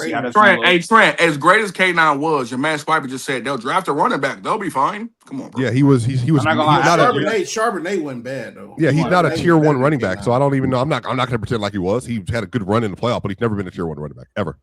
Charbonnet was better than K9 too. K9 and just nigga, you can just replace those so easy though. Swiper. No, I think in the draft, if you draft a running back, you can probably replace. Nah, Charbonnet wasn't better than K9. This year, Trent? Yeah, he was. No, he wasn't. Look, I'm not even trying to say Kenneth isn't bad, but Kenneth isn't like a top 5 running back. You niggas I think y'all letting that Super Bowl performance cloud y'all. K9 didn't do shit all year into that last. No, he was good. He was good last year. He just wasn't. He wasn't what he was. He was elite in the playoffs, and that's what it was. He was a playoff riser. Charbonnet was better, way better the whole season. Charbonnet was that red zone threat the whole season. The real reason why K9 wasn't great the whole season is because they share carries. When K9's the number 1 back, he showed you what he looked like. Yeah, K9 had 1,000 yards. He averaged 4.6 a carry. Like that's good. That's like a really good back. But he had 0 touchdowns. But that's because Charbonnet was taking all touchdowns. Yeah. Yeah, like I said, I just feel like even going into this season, this is an open year for them AFC boys. They should get it. We keep saying that. I'm just not with that, man. I just don't think I don't know. Who they fighting against, Swiper? Bro, the Broncos aren't going anywhere. The Ravens are going to be there. I think the Chiefs, if depending on what they do in the draft, they have a chance to move back into the fold. I just don't know how open. They say your man gonna be out, bro, for a couple games. I don't see it. Yeah, but I think the thing we're kind of missing here is like if the Chiefs draft well at 9 and 29. And in the second round, they got 3 picks in the first 40. If they hit on 2 of those, like they're gonna reboot way quicker by the time we get to midseason. And even if it's not the Chiefs, the Bills are gonna be back. They got DJ Moore now. I don't know if we talked about that. They acquired DJ Moore. Like they have a really good running game. They got a good defense. But that defense still got holes on it. That's what the draft and free agency is for. I mean, that's what the whole point of it is. Like it's right around the corner. It literally starts tomorrow. We'll see what they do. Bears Broncos 13-51. Bears ain't making it no Super Bowl, bro. Respect to them. So I want to share some of this this NFL news that we have because I have a nice little tab that actually give us a little bit more breakdown of some of the things that have been going on. So to start this, so the Texans released Joe Mixon. Is there any words you want to offer here? Like not smoking Joe. I want to know. That injury, bro. Yeah, I want to know what was going on with him to cause him. It went from 4 games to 6 games to the whole season. Bama, talk to me, Bama. Talk to me. I literally said that shit on my pod, bro. That shit was weird. I need to know what happened, like to cause him to miss the whole season. I'm not right, Bama. Like, so I don't know because you remember when we was doing the fantasy draft, I was like, man, everybody was talking about Joe Mixon. Oh, he only might miss 4 games. Oh, he only might miss 6. We had Rashee Rice missing more games than Joe Mixon. So I need to know what's going on with that. And now they release him because to me, Joe Mixon is one of the better backs in the NFL. Dual threat ability, real dual threat. Catch something happened, bro. Something happened. Everything. Something happened. Well, Joe Mixon requested a release and they gave it to him. But I don't see anything that specifically says like what it was. The speculation was a foot injury, but we also didn't get confirmation that like from Joe, because Joe seems to be in disagreement. Yeah, I just think that once I seen him trade for Monty, I said Joe Mixon about to get out of here. So I mean, it is what it is. I still know how like. Would you sign him? Huh? Would you sign Joe Mixon? No. Like a man, we gotta see the physical, bro. Like, what happened, bro? I need a conversation with you. What happened last year? Look, Big Money Mo. So Joe got surgery away from the team. It was a botched surgery, and he tried coming back to the Texans doctors. telling him to fix his botched surgery. That's true. Mm. Well, I'm reading something else that says that he might have got hurt in again, this is all speculation. Like he might got hurt in like a 4-wheeling extreme sport incident. Went to a third-party doctor, got surgery. They messed up, freaked out, and finally he called the team to tell them about what happened and all that stuff. But I don't know. I can't speak to it because that's just speculation. But this probably trying to hide the injury because you got it a bad injury. That's pretty much what Big Money Mo saying. Yeah, that's bad. Bad. How do y'all feel about them acquiring David Montgomery? That's good. I ain't gonna lie, David Montgomery, bro, is a great back. I'm also worried about Jameer Gibbs, bro. He's not an every down back the way y'all want him to be, but okay. They trying to make him Chris Johnson and like how they did with Lindell White, but I don't like putting that wear and tear on that boy body. But I think David Montgomery, I kind of agree with you too because I felt like that's when Zeke fell off when they was trying to see who was better, him or Tony Pollard. I feel like they went so well together, and once you separated them both, you lost the value of what they brought together. I know people like Jameer Gibbs, but I agree with Early. They played very well together. Though. David Montgomery, we're good here. We're good. Okay, cool. But that same nigga you like has never had over 250 carries in his NFL career. So when you put 300 yards on that boy, we're gonna see how he looks. He was right at missed here. Okay. What's being missed here, y'all, is they got Juice Scruggs. They got Juice Scruggs in the deal to play center. He's a center, so they needed a center because their center retired. Oh, that's cool. And they but needed still. to get their offensive line, so they can draft another running back. They can draft a complimentary piece for Gibbs. They'll draft a running back. But I'm not gonna lie, you don't take a running back at like 6'12" to not be an every down back. So I'm not hearing that shit anymore. If Jameer Gibbs can't do it, that's a Jameer Gibbs problem. That's not true because even your boy has never had 300 carries in his career, and we think he's one of the best backs in the league. B. John Robinson, you could be a number one back and share the backfield. What are you talking about? No, I'm saying if Tyler Algieri, let's just say this year, it's because I think he's a free agent this year or something like that. Tyler Algieri goes to another team. I'm not expecting Bijan Robinson to just. Hey, Bama, can you please explain? Can I explain to y'all that these niggas are getting faster and getting stronger, bro? You do not want your running back, bro. I've literally seen running backs die. Literally, bro. I've seen running backs die, bro. Zeke, like niggas, literally, bro. When you stop putting them 3+ on niggas' bodies, but Trent, they don't last that long. They're currently projected in the 4th round to draft Nicholas Singleton, and if they did that, they'll be fine. Oh my god, perfect. They'll be fine. Perfect. They'll be fine. Perfect. Like they'll be perfectly fine. Nick can play. They'll have a 1-2 punch again with a rookie contract. But even then, like, fine. Bro, I'm not. I like David though going to the Texans. Bro, like I'm not about to draft a running back at 6 or 12 to not be my main back. Like I'm not trying. Like you can have complimentary pieces, but bro, I want in a game for a 12-minute, 4-quarter game. I want Jameer Gibbs in the game before I even see David Montgomery. I want Bijan Robinson in every down. Are we gonna act like? But we're gonna act like David Montgomery wasn't their goal line back and wasn't fucking elite at it. Like why we doing that? You do understand since Bijan Robinson, just Jameer Gibbs has played in the NFL. There hasn't been a year where he hasn't had 10 less touchdowns. But I'm cool. But his touchdowns are his touchdowns are. His touchdowns are all worldly, like they're receiving their long touchdowns. They're not. I'm talking about rushing touchdowns, like but his rushing touchdowns early. If they draft Singleton in the 4th round, this won't be an issue. This won't be an issue at all. Okay. Or they just pick up Tyler Algieri. They were a great running back dude. You're gonna have to pay him the back. I think they're gonna make him a full-time back, but we'll see. Bro, they were a great. I think he can get a full-time deal somewhere too, but like they can find a way to mitigate that. I don't know. Shoot, Joe Mixon's healthy. Like, hey, you want $4 million to come over here and give it a try? Like, all flash. Like the swap out to be crazy. Bro, that's what I'm saying, bro. Like they was that I would say Monty, Sonic, and they did stamp themselves as one of the best running back duos to ever play the game for sure. But bro, I don't think Sonic and Knuckles. Yeah, he don't need them. Like that's one thing. Also want to make sure you note this: Rashawn Gary, y'all, is getting released. Yeah, I don't know why. What's going on with that? Like, if you're a team, are you giving Rashawn Gary some money?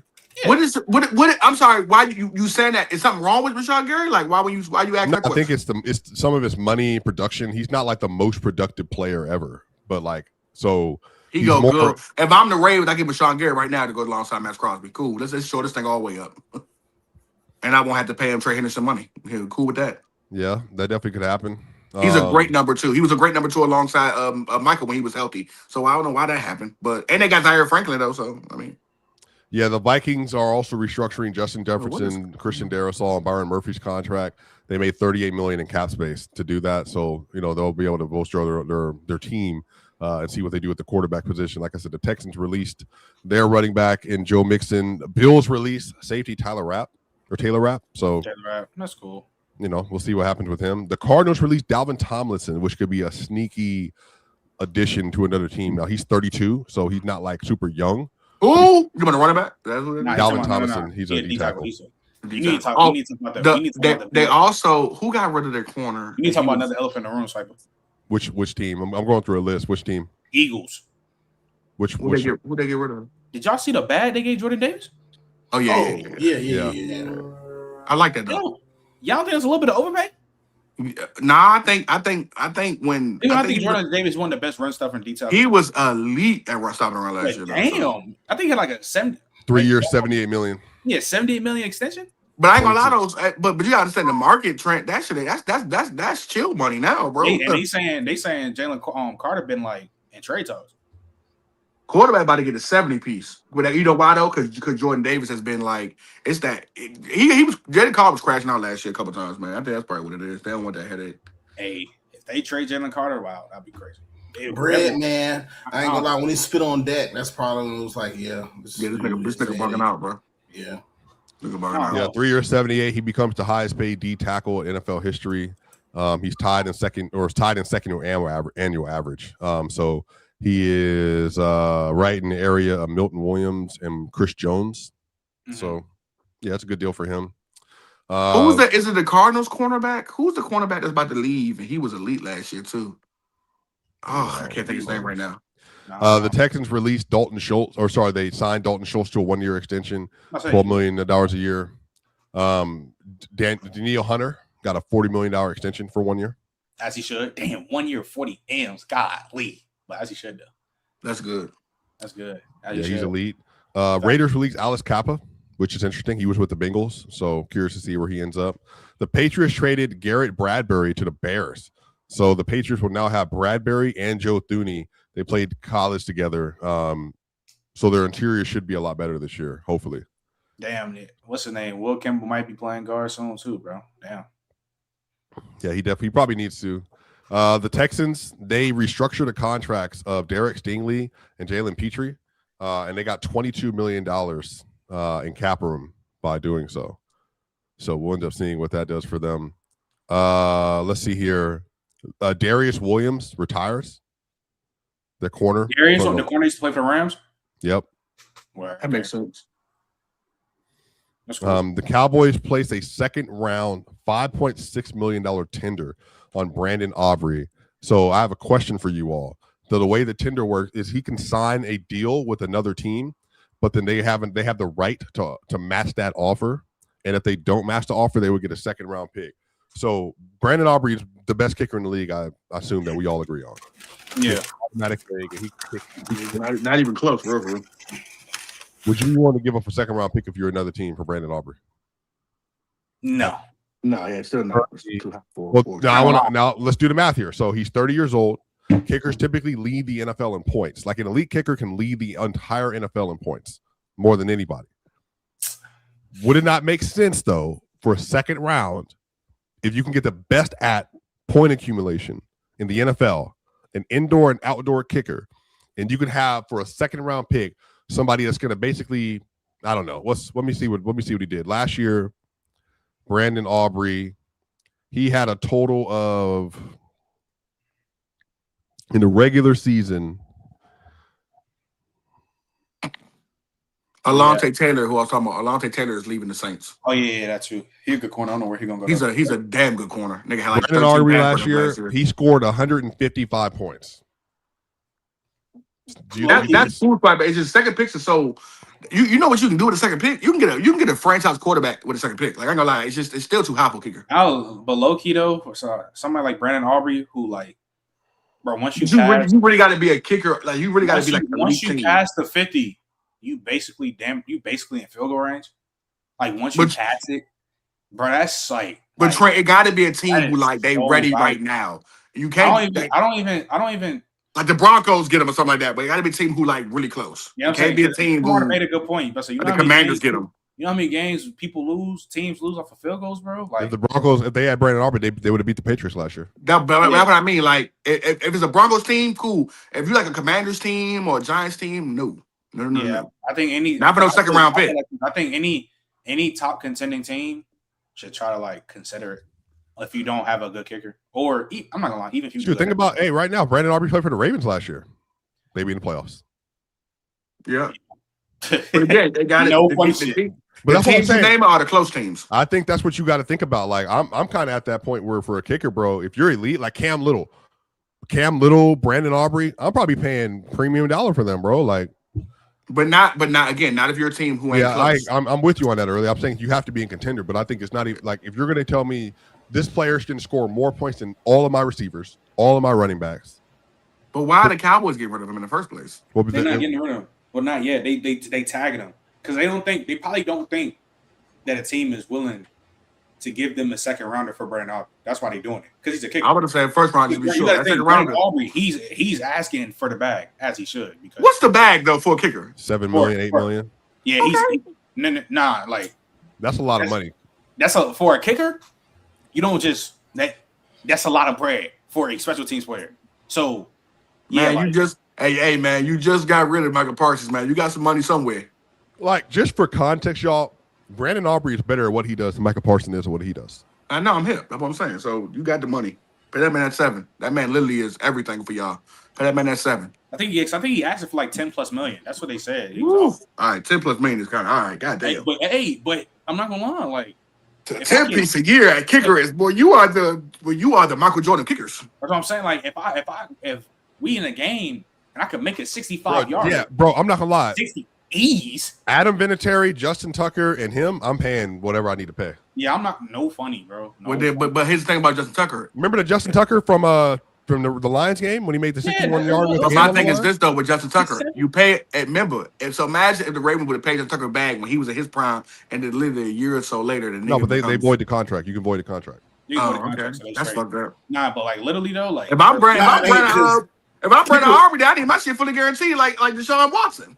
They'll never get kickers fully guaranteed because them niggas fall off a cliff like that because it's all mental.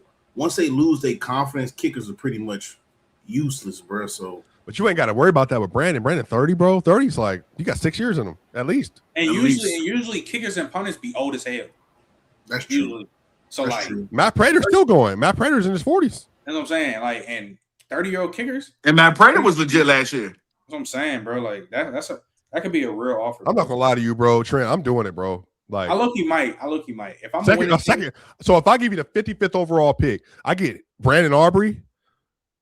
And that literally, Trent, what that means is if I get in the end of the game and I need 3, 2, or 1, and I'm at the 50, I'm kicking a 67-yard field goal, no question. Damn, he's only in year 4. Damn, that's crazy. So think about this too, Trent. If especially in this league, bro, with these rules, kickers are more valuable than ever because that means if you kick it out of bounds, I get the ball at the 35-yard line. I need 15 yards, and I can take out Brandon Aubrey to be my closer. It's saying if it's a touchback, literally, it's now you at the 35. You get a 15-yard gain, bro. You're literally in field goal range with Brandon Aubrey on the field.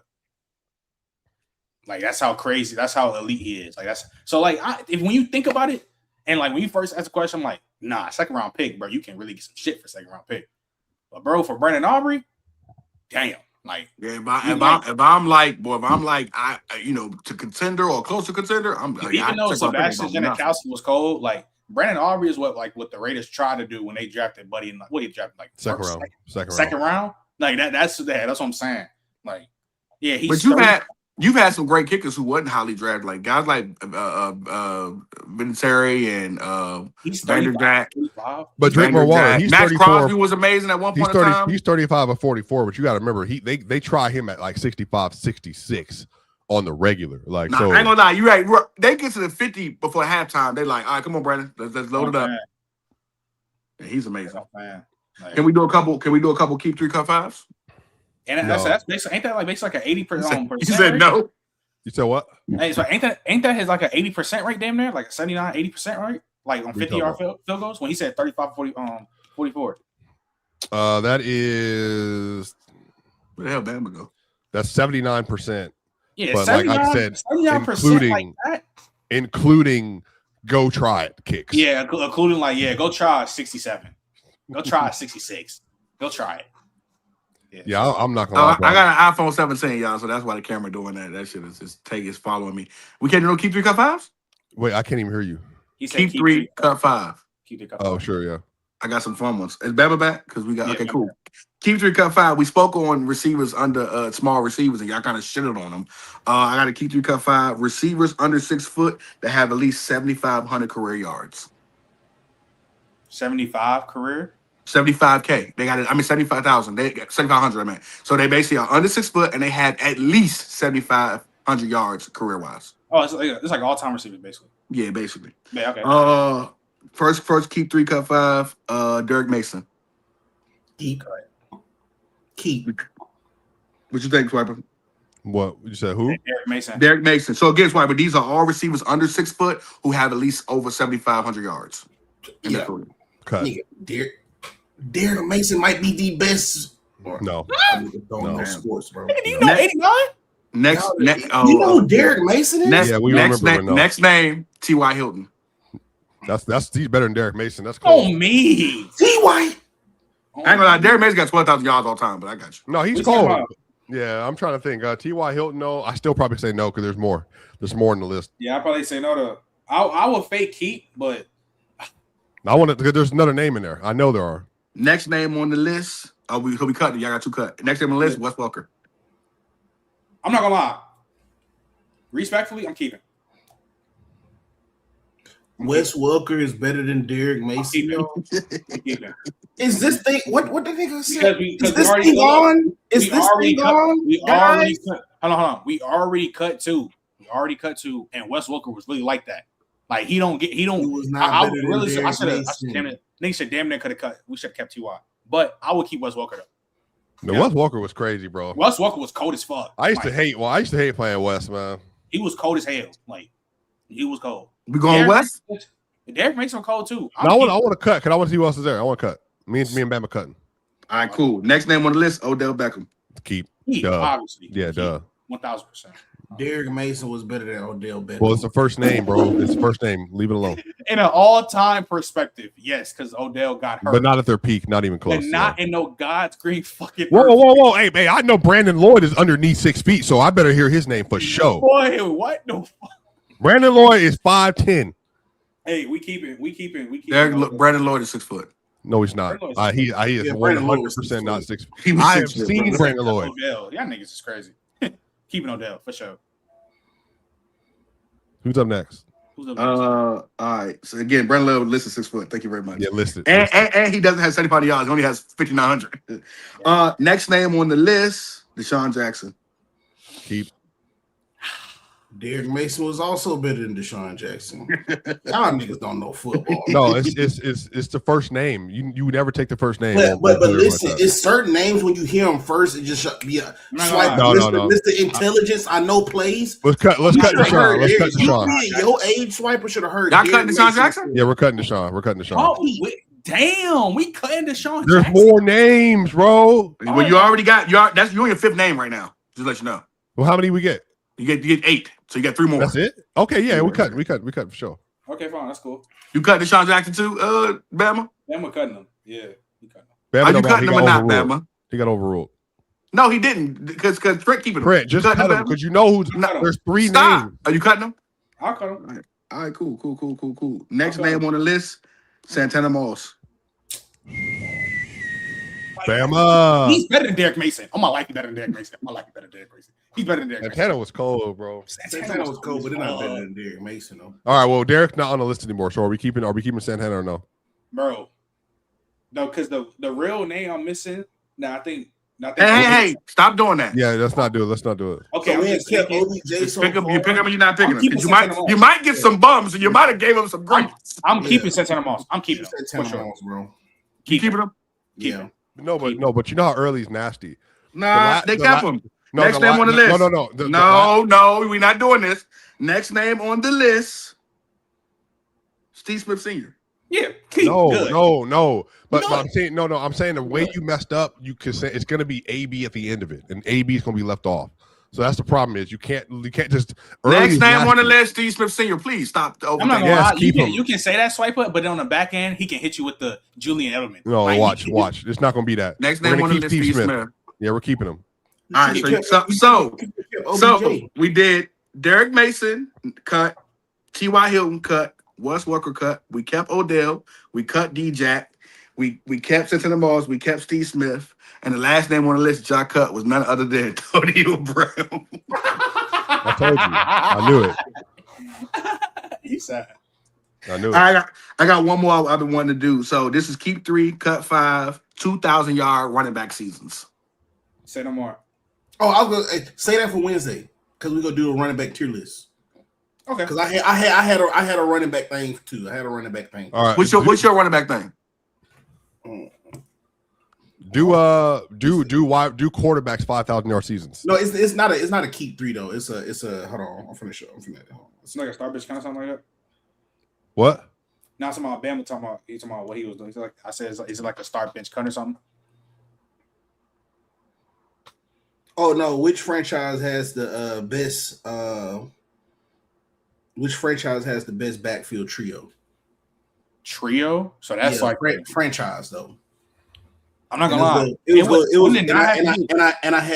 had the teams. I had the I'm teams in the trio. I'm thinking about off the rip. It will probably be the Titans.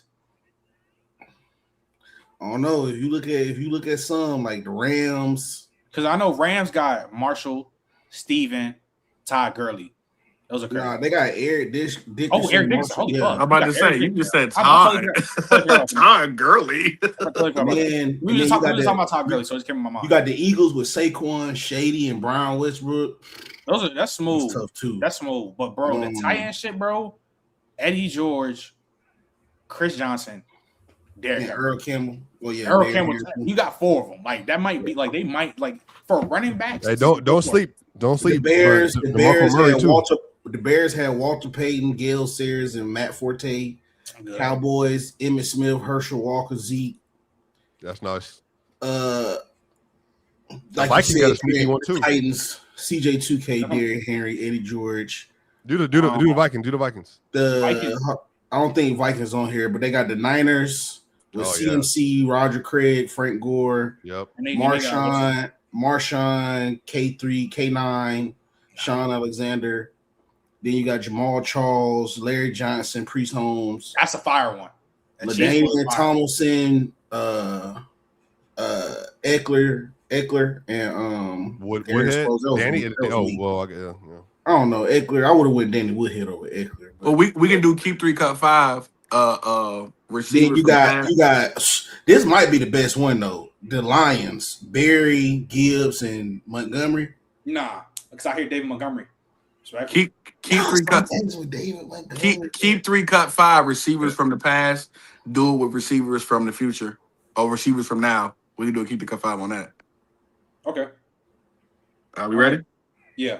All right. Keep 3 cut 5. First receivers on the list: T.Y. Hilton and Marvin Harrison. Wait, what? What's the question? So basically, it's receivers from the past versus receivers from like new age. So basically, you might get an older receiver with a receiver who played in the last 10, 15 years. Marvin Harrison and T.Y. So it'd be duo. So T.Y. Marvin Harrison. I'm cutting. I mean, there's going to be so many of these great duos, bro. I mean, so Marvin Harrison alone. Like team duos, basically. Yep. But it's the same thing. It's just a receiver from old versus a receiver from a newer time. Same franchise. Yeah, okay. Yeah. I mean, Marvin Harrison alone makes that, but I mean, I know we're going to hear some crazy names, bro. Yeah, we're cutting that. I'm not going to do this again. Keep. That is the one you keep. I don't know. No, you don't. No, I'm good. I'm not doing it. I know I'm good. But it's Harrison. Smart for your own good, man. All right, watch. If you would have said another name, then I would have considered it. But but some of these might not be the old and new might not be the same level. Next on the list, keep 3 cut 5, Julio Jones, Andre Rison. Keep. Man, why didn't you say the real? Hey, because that ain't how it's too easy to be doing that. You don't always get the best of the best. He should have said the second best. But Andre Rison wasn't bad. You would have said no, but he wasn't. But he wasn't the second. He does the second Julio best. Jones, Drake London, maybe. No, not London. But you talking about a top 5 receiver of his day with Julio Jones? No. But no. In his time era, Andre Rison was a receiver. Here's the thing though. Marvin Harrison and T.Y. Hilton is a better duo than that. To me. No, it's not. Yeah, it is because I think T.Y. Hilton's better than Andre Rison. Okay, but but Trent, you legitimately are the worst person to talk to about players that you didn't watch personally. I'm not gonna lie. I'm good. Andre Rison was clearly better than T.Y. Hilton. Swiper, you're 31, nigga. I know who I'm not. I look 31. I'm not 31. I'm saying that I look 31. I'm not 31. I'm 34, 36. 46. 35. I'm 35. Cool. Yeah, I've watched these players. Are we cutting these niggas or not? Andre Rison, Julio. Cut. I say keep. Keep 3, cut 5. Next on the list: Antonio Brown, George Pickens. Shoot. Why don't you say Martavis? Hey, Martavis is in there. We keeping. They played together. Martavis not better than George Pickens. They played. These are guys who didn't play together. These are guys who didn't. These are guys who didn't play together. If he didn't do this, Trent. These are guys who didn't play together. Trent, you playing on Martavis Bryant 6'4". Martavis. Hey, I ain't gonna lie. You gotta understand. Martavis came out of a Clemson when they was cranking out studs. We talking about DeAndre Hopkins, Sammy Watkins. Like, boy, they couldn't miss. All right, keep. Y'all keeping this or not? Yeah. I'm not cutting Antonio Brown. AB and Martavis. Yeah, I already cut him earlier. Keep 3, cut 5. This is a fun one. Dez Bryant, Michael Irvin, keep. Drew Pearson. Cut. I like Drew Pearson too, but cut. Dez Bryant wasn't even number 1 in his own generation, so cut. You're lying. 2014, 2015. Whoa, what do you mean by that? He wasn't the best receiver in his own generation. Like he was one of them. He was one of them. He was never the best receiver in the league. Dez Bryant was not even close to being 2015, bro. No, he wasn't. Dez Bryant was never even close. Matter of fact, I can name 3 off the top of my head in 2015 that were better than him. Matter of fact. Nigga, there's never been a time. Was that 2014? The year he had 16 touchdowns. Yeah, there was never been a time. Yeah, Demaryius Thomas that same year had 111 catches with 1,600. Don't do this. It's not even about DT. The number 1 yak receiver in the NFL for 4 straight years. Yeah, I'm taking Demaryius. Losing a plot. It's not even about DT. Julio was in there too. There was never a time. Calvin was there. There was never a time where Dez Bryant was even in the realm of fucking Julio, AB. Moving on. Trent, you're lying. That 2014, he wasn't even better than Ricky Odell. You're lying, bro. Dez Bryant wasn't better than Ricky Odell. Bro, man, I'm not gonna lie, bro. You're a bot. You are a pure bot, bro. 2014 Antonio Brown. Ricky Odell. You lying. You're lying. Y'all just like the way. I'm not gonna lie. Watch this.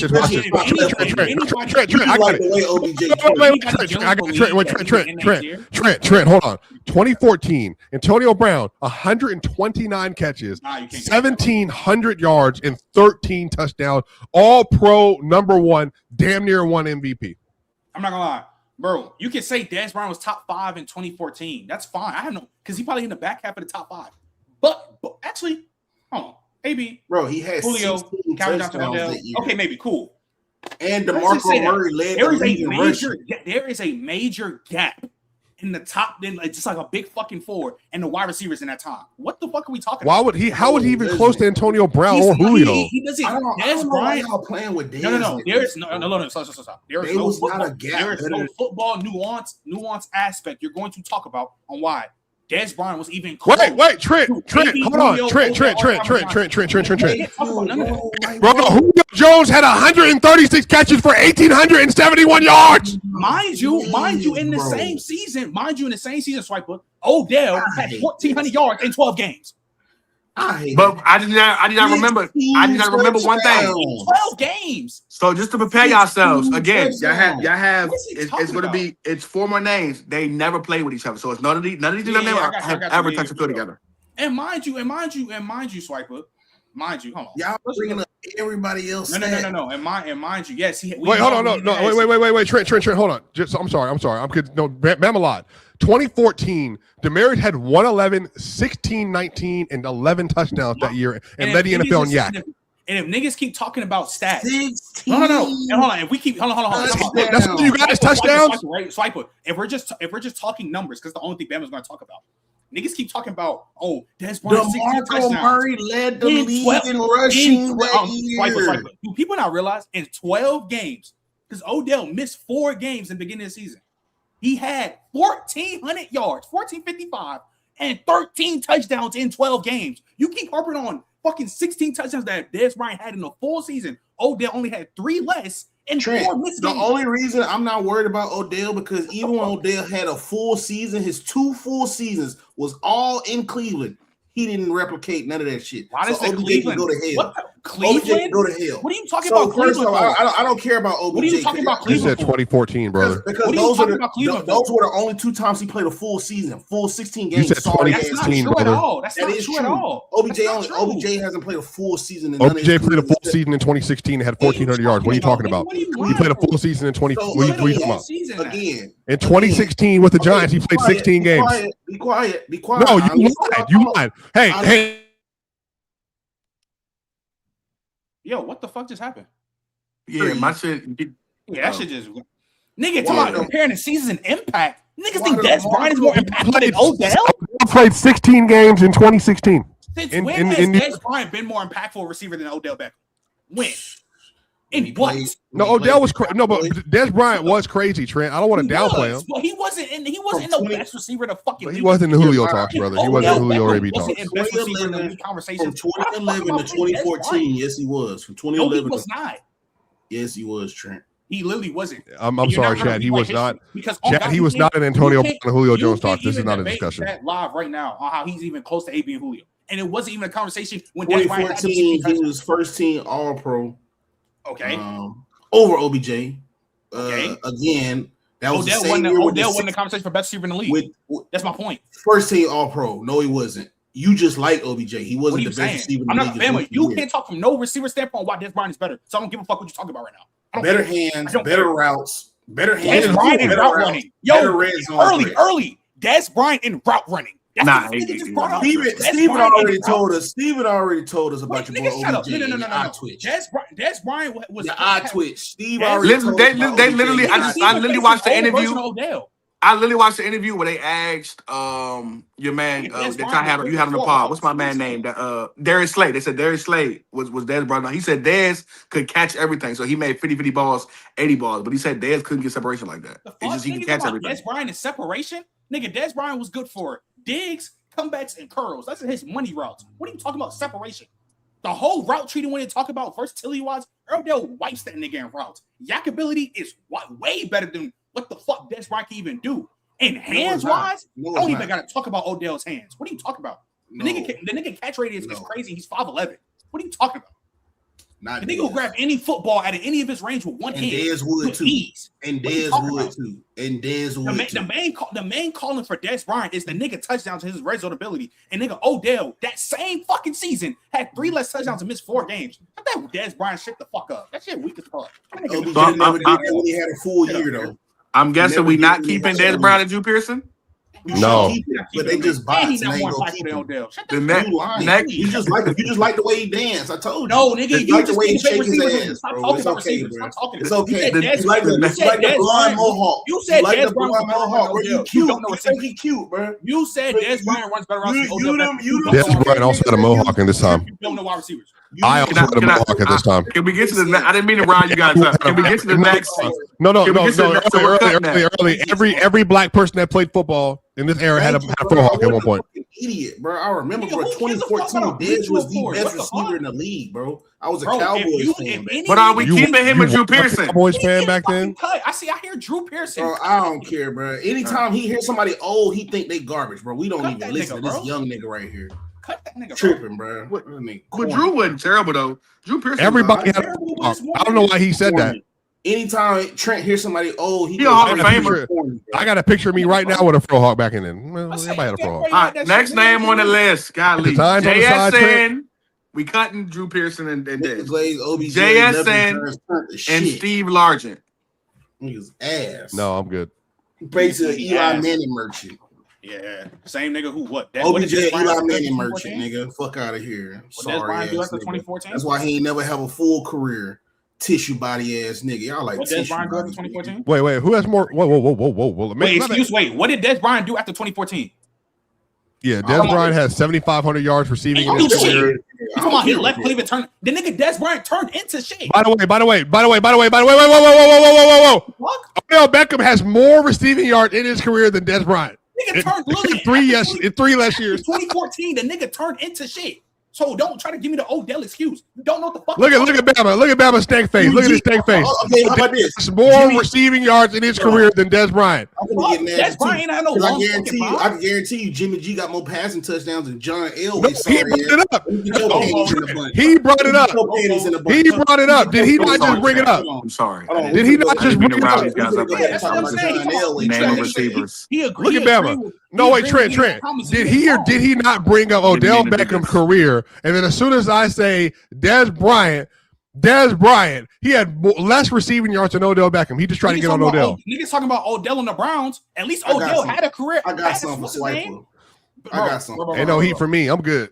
I got something for you. You finna cry after I pull this up right here. Sorry ass John Elway. Caping for John Elway.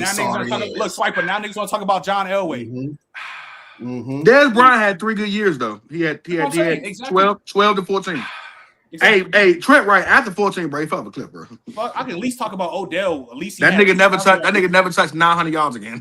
Exactly. So don't try to talk about Dez Bryant, the best receiver in the fucking league. By the way, just so you know, Demaryius Thomas has 9,763 receiving yards in his career. He also has thousands more than Dez Bryant. Just for context. Speaking of that, can we did we cut JSN and Steve Largent? Go ahead early. He wasn't the receiver. Did we cut JSN and Steve Largent? Go ahead early. Did we cut JSN and Steve Largent? No, we're cutting. We're cutting JSN and Steve Largent? Yeah.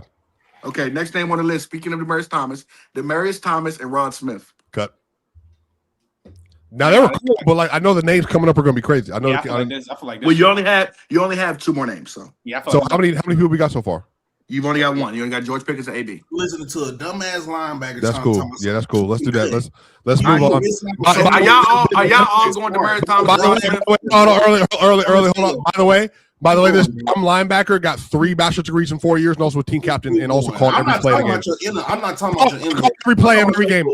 Every play. Hey, Bama, on the sideline, you had the posters up giving me the plays. You had the posters up giving me the play. You wore number 94. You had the posters up giving me the play. I didn't wear number 90 either. Hey, I didn't wear number 90 either. I didn't wear number 90 either, y'all. I didn't wear a number 90 either. This is all because Bama got cooked. Early, go ahead. Next up, Early. What you got? It's on next up, Early. You got it. We cut T.Y. and Marvin Harrison. He tell this was Swipe. He keep blanking himself. Swipe do at practice. We cut T.Y. and Marvin Harrison. Get your ass out of here. I got it. We cut Andre Rison and Julio Jones. We kept George Pickens and AB. We cut JSN and Steve Largent. We cut Dez Bryant and Drew Pearson. We also cut Rod Smith and Demaryius Thomas. So the last 2 names that you guys kept was Calvin Johnson and Amon-Ra St. Brown. Yep. And y'all kept Justin Jefferson and Randy Moss. Yeah. Hey. Hell yeah. I'm glad. Hell yeah. That was a good list. That was a really good list. That shit we had by far. That's a great list. And do the 3 names again. Y'all kept George Pickens. So again, y'all cut T.Y. Hilton, Marvin Harrison. Y'all cut Andre Rison and Julio. Kept George Pickens and AB. Cut JSN and Steve Largent. Cut Dez and Drew Pearson. Cut Rod Smith and Demaryius Thomas. Kept Calvin Johnson, Amon-Ra St. Brown, and Justin Jefferson and Randy Moss. Man, look at us, man. When Bama doesn't get a chance to ruin it, bro, we be cooking, bro. Shout out, man. That was great. Makes it look like Bama crying for nothing. Yo. You niggas are a hoot. I want to do the last one. We out of here, man. Yeah. I want to do the Madden cover list from 2010 to 2020. Oh god. Keep 3, cut 5. We just talking about just the player that's on the cover? Yeah, player on the cover. So like the year they had, it got him on that cover. Peyton Hillis, keep. No. Well, that was a great year though. Great year. All right. First name on the list is none other than the Richard Sherman 2015. Now I will say that was the best online play year I've ever had in my life, Trenton, because that year I was top 100. Me and my boy were top 100 in the world because we ran that man-to-man defense with the Broncos that year, and you could not score on them. So shout out to Richard Sherman. That was a great season, but I don't know if I want to keep that one, bro. I'm gonna cut, even though I love Madden 15. I'm gonna cut that. Sherman was crazy at that point, though. He was like a 98 overall, I think. That's 99 Sherman right there, too. 2011, Drew Brees. That was a crazy year, but I'm not keeping him. Madden either, 11, bro. that's a great, bro. That was that 2010 season, too, bro. That was the A-Rod year. So, so Madden 11 is based off the year before. So, So again, it's based off the season that they had, and yeah, they got him on the Madden cover. I'm a low key cut, bro. Yeah, I'm cutting too. I'm a low key cut because 2010 Drew Brees was still good. Oh, wait, I can't. How the fuck he get on the cover? Oh, 33 and 22, not good. I ain't know he had this. I forgot. We're not gonna be cut. Golly. 2014 Adrian Peterson season. No, cut. Yeah, that's it. That was the first cover of Next Gen. Though. Yeah, that was the first Next Gen cover. That was Madden 2014 AP. It's the total. It could be the season they had, but also totality of how great the game was too. However y'all want to decide it. Nah, I mean it depends because so Madden 25 that's based off 2014. AP was hurt, so I think they just gave him that cover like it was like a next gen cover. It wasn't based off like the season that he had. Yeah, because the next year 2015 that's when he ran. That was his last. Nah, because you remember on regular Xbox and PlayStation, it was Barry Sanders. Exactly, yeah. It was the 25th anniversary. That's when he first did it. So it's like I guess like cut by default, but like because I thought we would vote on cover. Like how to cover it. Yeah, we're all voting on the cover, but I think it's the seasons too. All right, I would, yeah, because they were just showing AP bald head. I'm not gonna lie, so I cut. 2018, Tom Brady, Madden 18. That's MVP Brady, but the cover was smooth. It wasn't nothing crazy. We're still missing the years. I'm not taking that cover. Yeah, I'm not either, bro. I'm not either. Yeah, it's cut cover. I'm cutting. 2020 Patrick Mahomes. Yeah, keep. You gotta keep. Yeah, keeping that year. You gotta keep. Shoot, Lamar got one coming up too. You better say that one. I know that. Nah, that's after 20. That's after 2020. After 2020. Yeah, that's 2020 Lamar. I'm cutting that. Exactly. And then we have Odell Beckham 2016 season. That was a fun year. That was best Madden. I'll keep it because that was the best. It was amazing. The rocket catch on that was the 2015 season. That was straight aggressive catching. That shit. I hated that shit. But I'm keeping it though. Just off the nostalgia feel, all that shit. I'll keep it. All right, cool. So, last but not least, Mike Evans was so unstoppable on that game. Last but not least, we're going with the Peyton Hillis 2012. Well, not last but not least, but Peyton Hillis 2012 season. No. If you're basing it off a season and 1,100 yards, Trent. But based off the game, if you combine it, I damn near say fuck. The 49ers were unstoppable on that team, on that game. But I tell everybody all the time, if you have a chance, but you don't, because who wants to go back and play 2013 Madden? Shit. But the 49ers played NFL Street the other day, boy. From 11 to 14. Have y'all played NFL Street with the updated rosters? Oh, you gotta have a PC. Yeah, you gotta have a PC. It's amazing. Wait, hold on. Have you how many names you got left? There's one more name left. Y'all cut Peyton. I'll cut. Because I hope you say one Madden. All right. So we got Richard Sherman 15 season cut, Drew Brees 2011 season cut, AP 2014 season cut, Tom Brady 18 season cut. You kept Pat Mahomes 2020 season. You kept Odell's 16 season. You cut Peyton's 12 season, and the last cover that you kept was Calvin Johnson 2013. I mean, the season he had, historical nigga, he almost went for 2K. I don't like the cover. The cover was alright. That was a fun game though. It was a fun game though. If I'd have, the only thing I'd have replaced was the Drew Brees shit because I really like the Drew Brees cover. The only ones left was the I was Antonio Brown, but I went with Calvin. I thought you was going to say. I was hoping you were saying Madden 10. I think that's the best coverage they ever done.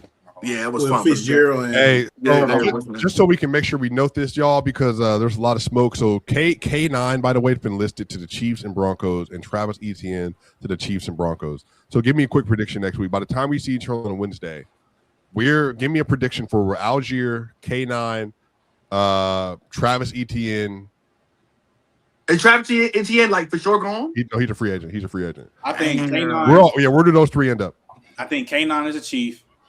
No. If I'm the Chiefs, I go Jeremiah Love all the way through. No, thank you. Yeah, but you don't know he's gonna be there though. Oh. But I'll go K9 with the I'll go K9 with the Broncos. He fit better over there. That too. I think Chiefs / Broncos. Cool. I think ETN. You got to pick a team because we're gonna leaning towards it. Thinking about it now because we was talking about this shit on Wednesday. Low key K9 on the Broncos, and then because I know Swipe said they've been trying to push for running back hard. I think Travis goes back to the Jags. Yeah, I do too. I think he goes like over there. Yeah. And to be honest, Algieri, bro, like I damn it think he go back to the Falcons. Nah, bro, he'd have won. He'd have won somewhere, bro. And I ain't gonna lie, if I'm the Giants, I'm trying to get Travis Etienne. You say Giants? Yeah, I'm trying to get Travis Etienne. I mean, they got Scatterboo and Tracy. Right, get Tracy. You know what? You know what a sneaky Algier landing spot is though, y'all? It's the Vikings. They just got rid of Aaron Jones too, and they got is Alexander Mattinson. I don't like that though, because Jordan Mason, him the same back. No, but Algier he's faster than people realize, bro. I legit like. But he's a goal line back. Like Jordan Mason, the goal line. No, he had 1,000 yards on 4.9 to carry the year before Bijan got there, bro. He's actually a hooper. You did. I think Algier. Y'all think they're gonna just let Bijan be by himself now? Yeah, I mean, no, they're gonna draft another one too, but Algier might get like 7 mil. Bro, we need to make a plan to either go to the Pro Bowl or the draft, bro. I mean, not draft, but combine, bro. We gotta take this players' choice. We gotta take this show. We need to do football Jeopardy too. God damn it, bro. We gotta figure out a way. We need to figure out, but we all need to figure out what we go do because it's gonna be hard just to get everybody multiple. We all combine. I think combine can be the best too. Combine would be dope. Combine would be crazy. And I think that's the most laid back thing too, huh? Also, I think we do a 3 because it ain't number coaches there, right? No, coaches and GM. Well, it's coaches. It's so and media, of course, but I'm just saying. Yeah, it's for what we would go to for us, we will just be asking from 8 a.m. to like 1 or 11, 8 a.m. to 12. You ask. It's gonna be like it's certain times. Players come up on the podium. You ask them questions. They're gonna be on there for like 10, 15. Some stations you're gonna have to camp out because like the top player, like for me, like or the Super Bowl. Yeah, that too. That's a lot of money though. Early. No, we might not actually can get in the actual Super Bowl, but I got. Oh, you talking about going? Yeah. I got plenty connections. Like when I had that, I camped out. When I camped, you got to camp. It ain't a bunch of us neither, so I might be able to get it Travis Hunter. I camped out for Fernando. It's crazy. I woke up at like 6 a.m. I got to the place at like an hour before Fernando Mendoza. Had a little blanket and shit, didn't you? Let's say I got there even before Fernando Mendoza. Well, like he was an hour before he started. It was already that boy had a sleeping bag. I say it was already people camping, waiting for Fernando Mendoza, just waiting. What we think about this though? I think we should do a 3-on-3, a football Jeopardy. I think Swiper, basically y'all three. So Swiper, Trey, and Bama versus you and 2 of your flag on the play, the 2 best you got, and then me and 2 of my open field, and we do 3-3-3, and we do football Jeopardy. That'd be fun. I'm down. You gotta figure it out. Who's Trent gonna have on his team? Donnie and probably Donnie and Durag. I think he got it's a better mind than Durag. No offense to Durag. Donnie for sure. Hey, y'all be sleeping on Durag though. Shouts out. Nah, but it's just I probably if Trent, I would probably go Donnie and Young, honestly, or Donnie and JJ. Y'all realize we did this on the panel, and I put a team together on the panel, and we walked. We walked basketball. Football can be the same thing. If it's me, Trey, and Bama's not allowed to troll. I'm even going Mike and Dot or Mike and Brandon, but we can talk about it. I might go Mike and Kenya. I might bring my girl on here. I might go Mike and Kenya. Yeah, that's what I'm about to say. Kenya, she the one that really know the ball for real. I might go Mike and Kenya on this jump. I ain't gonna lie to you, but I like that. I think 3. See who's because I swear it's probably think you know everything. So let's do a football Jeopardy, and it's gonna be college and NFL. See who know what. For sure. Trent, you can't lie though. From Durag not knowing football to where he is today though. Yeah, he ain't got a lot better though. But Durag is he's a white man merchant, so that's why I don't know. He's a white man merchant. And you gotta in this state, the Trent gotta understand too. You can have to the history of ball because you might get who was the Heisman candidates in 2001. You know what I mean? Like who was the top 3 candidates? And some of these niggas don't know that far back. Yeah, man. But it's been a great show, y'all. We got 407 people watching live after the show is supposed to end. Yep. Let me get the super chat, y'all. The Trib one $5 super chat. I'm a Ravens fan. This trade helps both teams. Max hadn't played with a defense like this. It's going to go crazy. Got to get off talent for Mendoza. I agree, bro. I think it works out for both teams. Eagle Nation 9782 $5 super chat. With the Max trade, do we still see Myles Garrett getting traded? If so, to who and for what? If Max is 2 first. No, Miles don't go nowhere. I ain't gonna lie to you. Now after coming off the most sacks, now maybe the year after this, if they're not good this year, I can see it. But it's too much of an uprise right now for the Cleveland Browns. They bubbling too much to do that to them. Drink more water. Shout out to you, bro. $10 super chat. 10 years ago, the NFL cap was 155 million. So that was 2016. It's now at 301 million, almost double that amount. It's hard adjusting to the size of the contract mid players are getting now. Which free agent do y'all think? It's gonna be 500 in 5 years.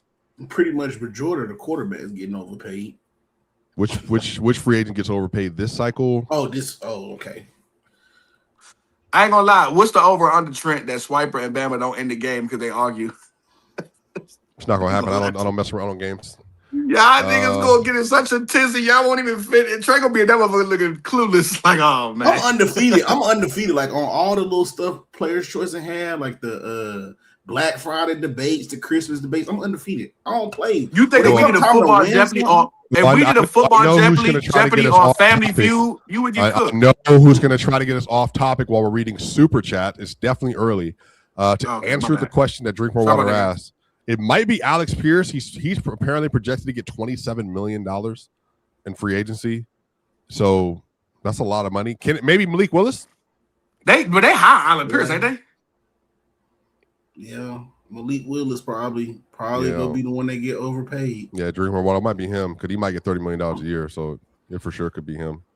Yeah, Anthony 0603. This is for early. Blaming Lamar primarily for the Raven playoff failures is a lazy take. There's a reason why John Harbaugh got fired. Dude sounds like a first take episode. He's talking about you early. Hey, if that's not your first take, if that's not your first take, I can get 200 million like Stephen A. Smith, man. You can buy guys. I'll be over there botting it out for 200. Go ahead and say I wouldn't be. The Trib won another $5 super chat. Jeff Caldwell, Brazel Dazzle. I need receivers. Chris Browser, Jeff Caldwell. I need receivers, not people who look good in shorts. That shit crazy. That was about the Ravens getting a wide receiver and needing an offensive coach. I ain't gonna lie, boy. Jason Tatum, his feet still ain't that smooth right now, boy. He's still. Hey, before we go, man, what's up with you, man? We're not done with the super chats. I'm sorry. I apologize. MB34012 $5 super chat. Y'all just gonna come up with an excuse when Lamar loses in the playoffs. It's like clockwork. Okay. $2 super chat from DMart4010. Thank you, brother. What y'all see Mendoza being at his best? 6'6". Jared Goff. A better version of Goff. Well, Joe Burrow is like, I guess, his ideal. Like, what? No, he's not. What no, want to be. No. I think a better version of Jared Goff. But Jared Goff was #1. So I mean, he could be Joe Burrow. He could be Joe Burrow. No, I ain't mad at that. He ain't Joe Burrow being his ceiling is not that crazy though. That is crazy. That's one of the most. I'm not gonna lie. Okay, so this is my thing though, right? Damn. I'll say this quick. If you think that his ceiling can be Joe Burrow and he's a 6'6" Joe Burrow, then that conversation we had last Sunday or whatever, that should have never been a conversation. You question it. Well, is Mendoza listed at 6'6" now? I've been told y'all he the greatest quarterback ever. He's 6'6" for sure. Yeah, Mendoza's 6'5", 6'6". He's 6'5", 6'6". I know. No. But he just had to comment. I was right next to him. He's 6'5" or 6'6". Either way, I know he's legit tall though. He's not 6'3". Wow. Mm-hmm. Yeah, if you saying he's Joe Burrow, that argument we had last Sunday talking about watch today, y'all are disgusting. Disgusting. Yeah, man, shout out to y'all, man. Shout out to Press Box. We'll be back here on Wednesday, y'all. There will be a lot of free agency news that we're going to get into because the first 2 days of free agency will be live and signings will be able to go through on Wednesday as well. So we're going to get a lot of content. Shout out how we building this too, man. When we first started it, we was getting like 150 in YouTube. We at like 400 now in YouTube, man. We getting up there. Hey, Patty, we coming for your asses. You are welcome. Chat's here because I bring the aura to the channel. So shout out to you all, man. Shout out to you early. Hey, guys. You guys watched the last episode when I went on here. Shout out to Trey. Shout out to Bama. The numbers always go down when Early goes on these tangents for no reason where he gets cooked. The numbers go down when Early's not on the pod. Let's not do that. Shout out to you all, man. Make sure y'all like, share, and subscribe. We are the Press Box. We're going to be here all off season, all summer. And then when the regular season get back, we're going to be right back, ready to get back to it. Shout out to Splash Sports. Y'all know what time it is. Peace out. Peace.